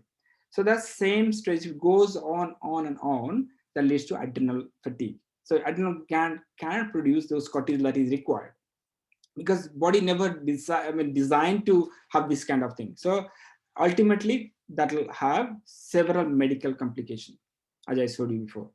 Can lead to significant poor performance at life in general due to deranged cognitive function, because you are stressed, you are not performing. So that's what that will happen. I say life, not only just work, affects your home life and everything. So life affects your life in general. One important, learn to manage your stress before it manages you. If you don't do it, it'll take control of your system, and then it'll be probably difficult to go away from it. So I think before it starts managing you, we should recognize and identify those symptoms I mentioned before and start working on it. And if you need maybe just speak to your doctor, or maybe speak to a work colleague. I think some of the work will be fantastic. So speak to your work colleague and start working on this. So again, before I finish, I'll show you another beautiful picture of this. Is a springtime, and this called Flower Festival in Canberra, and that happens in September to October, 1 month. Thank you so much for giving me the opportunity, and I again thank all the faculties of the Rama Devi University, Professor Aparajita Madam, Vice Chancellor Madam, and Dr. Ajanta Naik for inviting and connecting with me. It's wonderful feeling, and like Dr. Carson said before, I think it's wonderful to get connected and share around this time. Hopefully pandemic will be over soon, and we would like to see a post-pandemic time. There'll be a new world, and we all will be together pretty close by. Thank you so much for the opportunity. We have the question answer sessions now. Can we start now? Yes, please go ahead. Sikha ma'am is there. Sikha ma'am.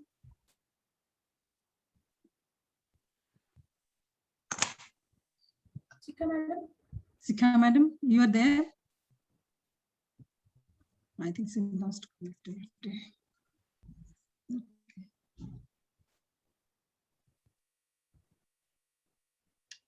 I mean, you can go ahead. Whoever you can start the discussion. That's fine.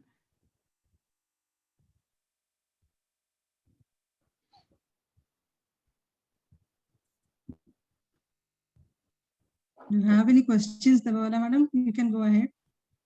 Yes, I'm getting one question. Is it helpful to let out to react to the triggers of stress instead of holding it and develop frustration? There is always a tussle between these two. Please. So if I understand the question, reach out to the stressors, right? Yes. Trying to identify the stressors. Yes. Yes, I think triggers to stress. Yes. Instead of holding it. Very good question. Yes. I think it's important that we should identify the stress. Holding the stress is no good. I mean, that's the whole point. I mean, the whole thing, like that will lead to different, psychosocial issues and other things. So I think that's not advisable at all. If there is a constant stress, then we need to identify what are those stresses, and is there a way to handle and then and there, before it just piles up and affects us. So absolutely, yes.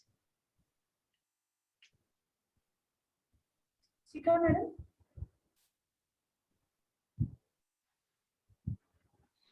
Yeah. Yes, Devala. Yeah, I was muted. Yeah. Thank you, sir. Now I am audible? Yeah. Yes. Yeah, sir, it was very informative presentation, and really we have lots of information related to the biological approach of the stress. And from you, after hearing you, we can say that actually it is not the COVID-19, it is the stress which is really killing us, which is the real killer.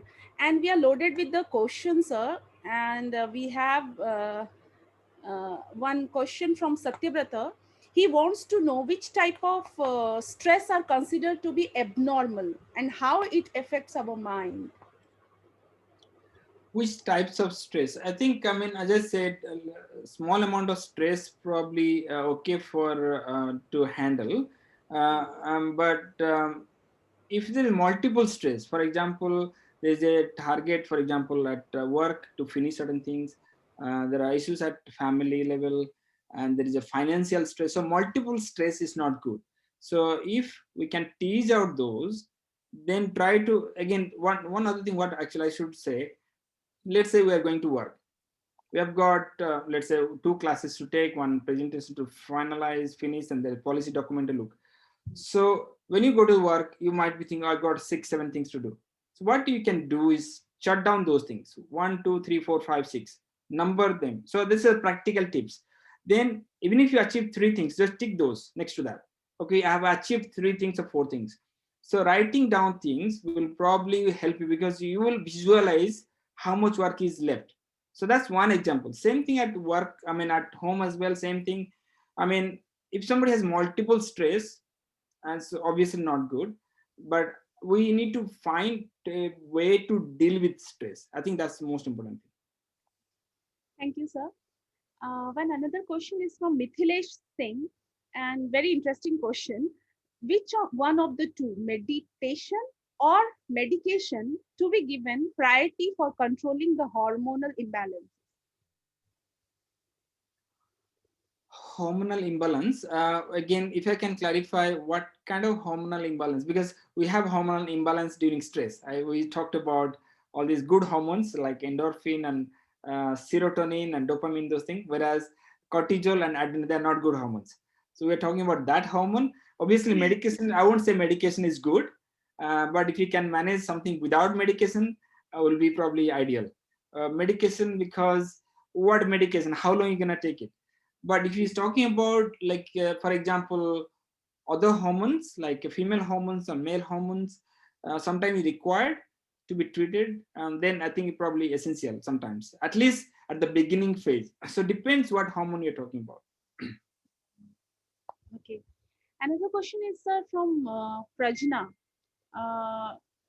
She wants to know the difference between sympathetic and parasympathetic. You have already given, but she also means with some examples she wants to understand this. Easy, okay. So I'll give you 2 examples. So sympathetic, heart rate goes up, sympathetic. Heart rate goes down, parasympathetic. Wow. You go to toilet, like before the exam, our GI system, gets activated. That's sympathetic.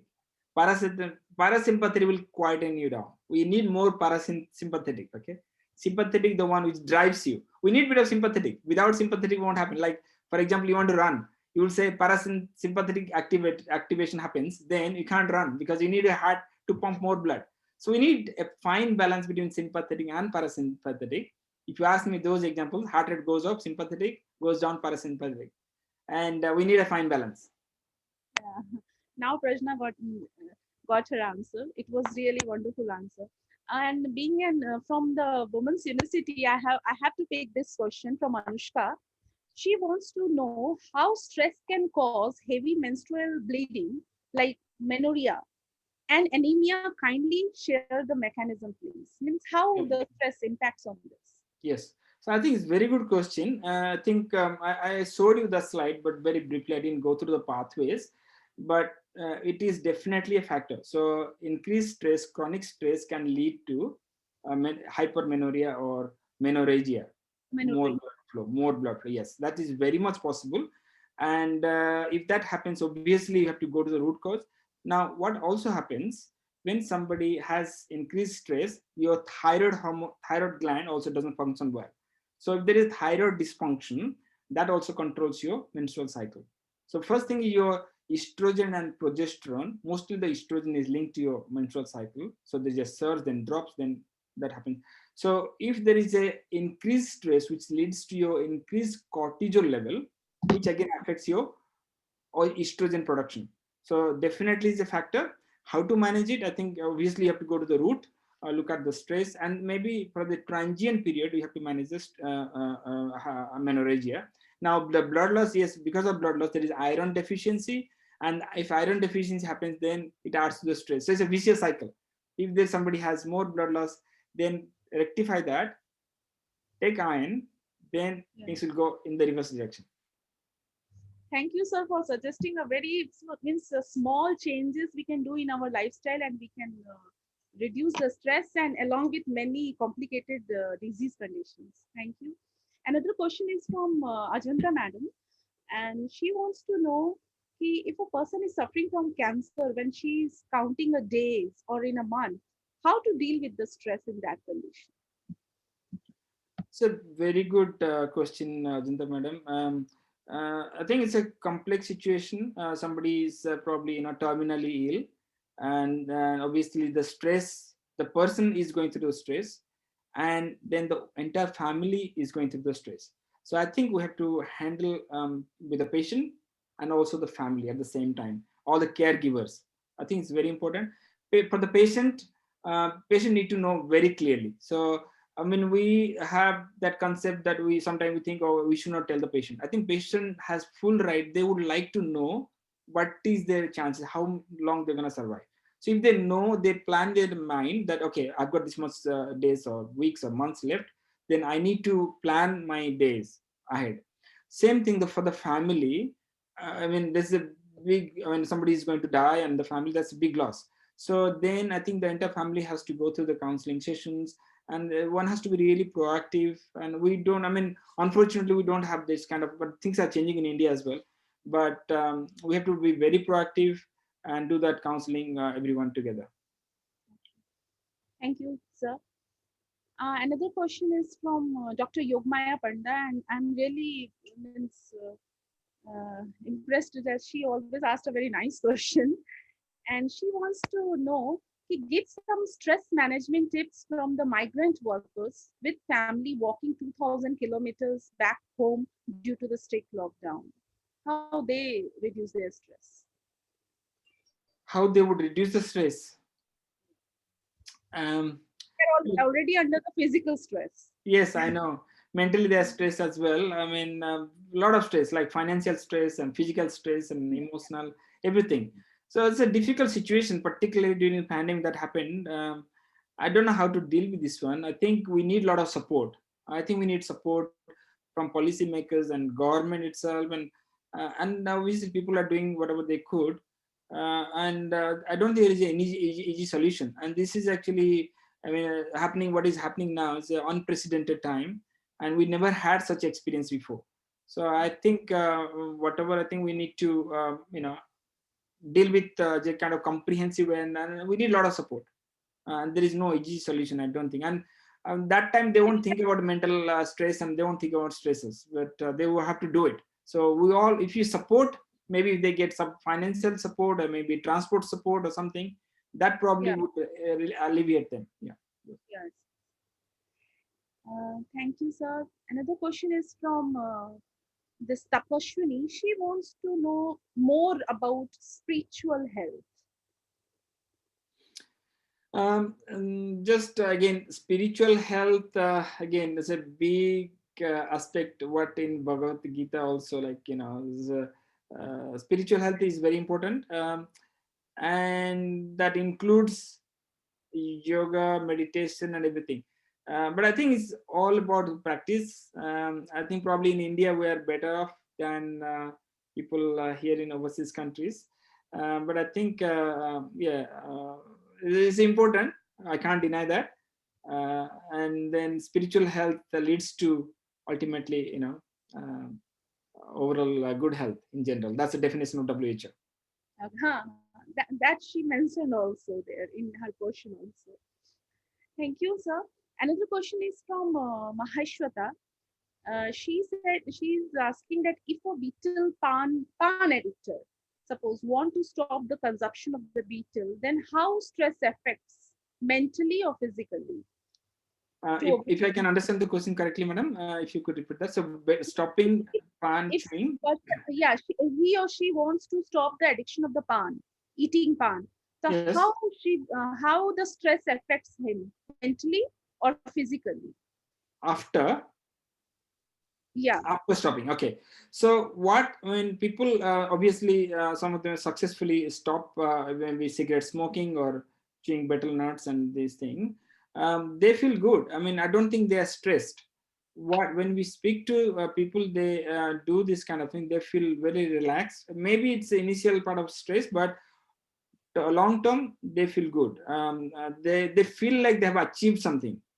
Some people, they go back again, which is a big downside, but mostly people are successful and they are successfully able to, achieve that stopping whatever. So then they feel good. They feel they have done something. So Okay. they don't feel stressed much. Yes, sir. And that is also happening in the rehabilitation center. They are psychologically being cared. How Correct. they. Yes. Yeah. Thank you, sir. I think, Debala, we will proceed with the questions, or we are running out. You can ask. If Okay, we have more questions. This one of Rashmita. Rashmita, she wants to know that in absence of first God, doctors are the God indeed. How do you counsel us simply to manage stress in this unfortunate time if you are not dealing with the doctors, if you are not getting in contact with the doctor? So how do we manage the stress? I think it's very unfortunate. I mean, this pandemic has taught us so many things.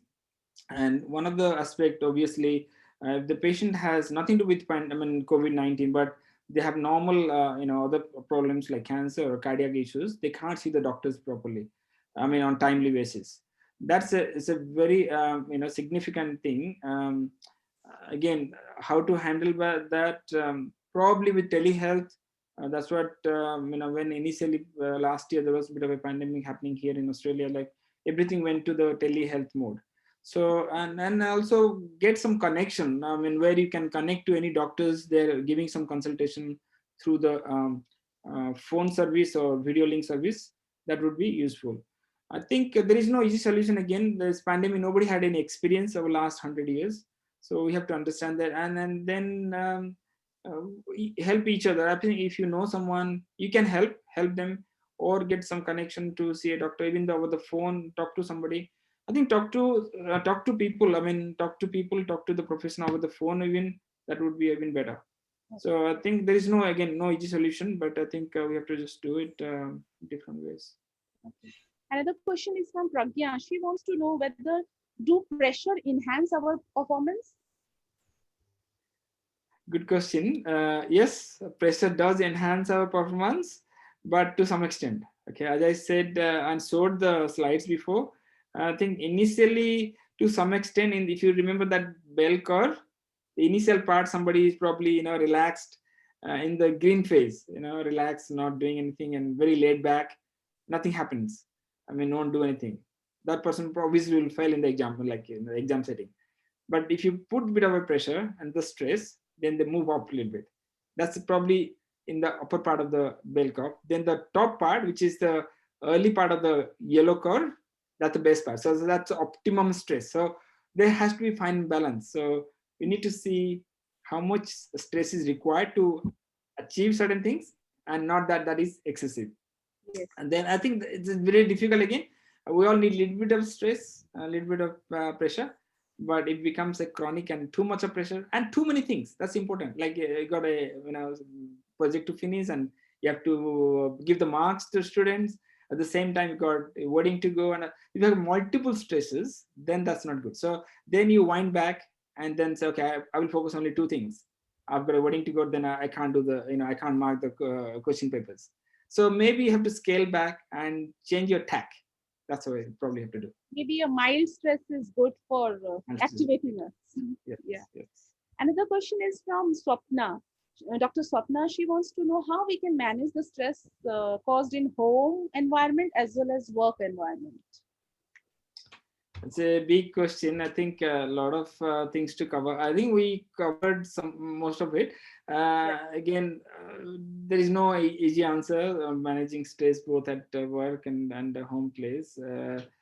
But I think, yeah, not to miss the whole talk. Whole talk. As one question is from me. It's a biological, or you can say it's a question. Sir, like we are vaccinated. Yesterday, I took my second shot. So whether that, because we are vaccinated, now we have to be stress-free to make our body ready to produce the antibodies. Is it really required? If it is, then what should be it? We should be free from the physical stress or mental stress. Okay. Look, I mean, in theory, yes, it is required for body to be, relaxed, and your body would produce those antibodies, immunoglobulins, to fight, and then subsequently fight the COVID-19 if that happens and you get exposed. In theory, it's fine, but look at all the previous vaccinations, right? We'll talk about polio, talk about measles vaccinations, DPT. So I don't think you need to do something different. I don't think we need to do that. Same thing. The mechanism of having antibodies to vaccination is exactly the same, right? It's a different virus. So I don't think we need to do anything different. But in theory, yes, your stress would be less, so that your immune function will be better. So in theory, yes, but in practical thing, you don't have to do anything different. No. Yeah. Why I'm asking, because today Debala is going to take her shot after this session, so she should be at least physically stress should be less, so that she can allow her antibodies to develop. Yes. If you can, why not? I mean, go for a movie. Oh no, you can't go for a movie. So do at home. Do something else. Okay. Okay, over to you, Debala. We can. Okay. We have already discussed the questions. Okay. Yes. Sikha ma'am, should I say or you will go ahead? Yes. Okay. Thank you so much, sir. The presentation was very informative and scientific. And, you made one of our objective of this faculty development program.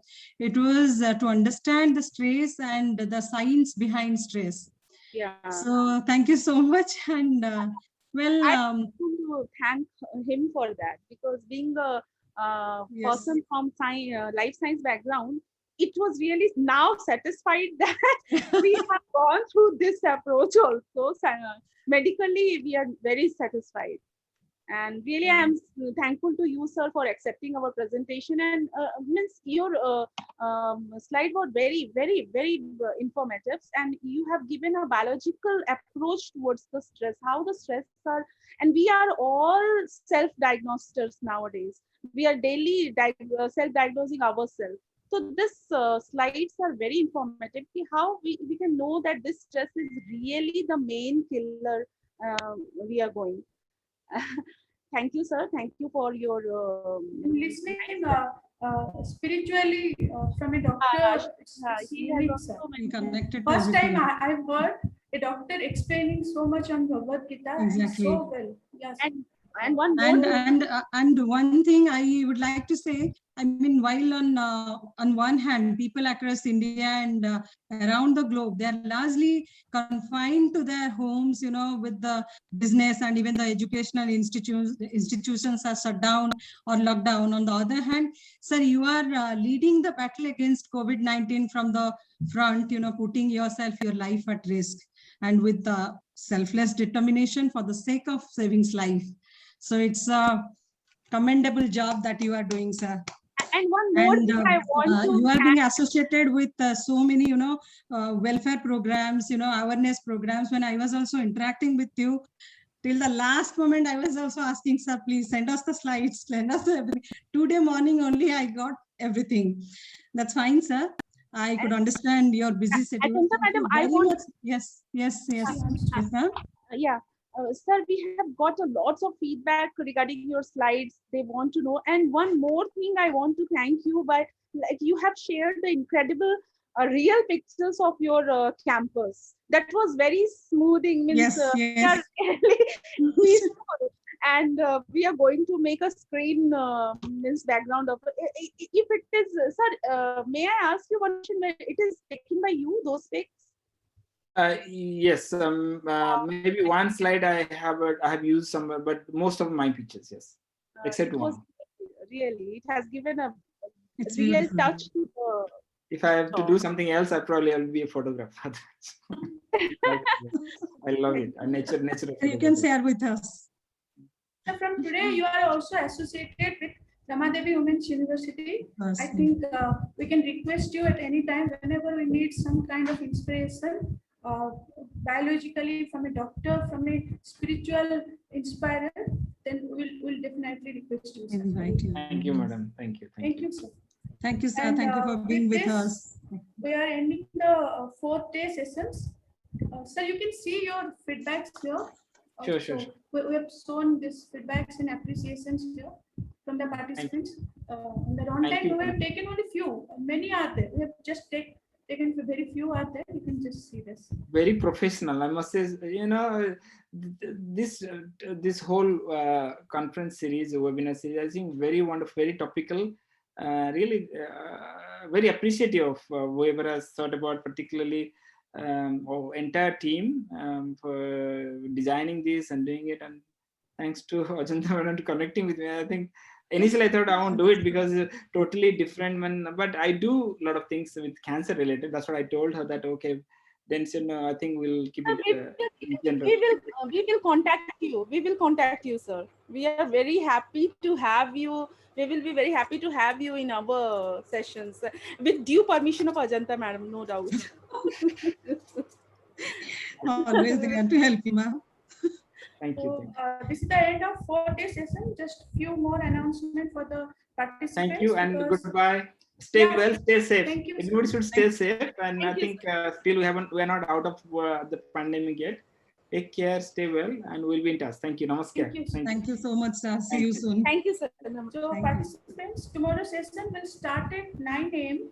We are having the global leader Swami Mukundan with us. So we'll start the Zoom session at 8:30 a.m. So please be on time. Also, as tomorrow is the last day, we'll take the online assessment at the end of both the sessions, session 9 and session 10. We'll take a 15-minute test on the things that we have covered throughout these 5 days. We'll take a MCQ type question, but that will be only given for 15 minutes, and you can take that from the Zoom chat only. So just take down that.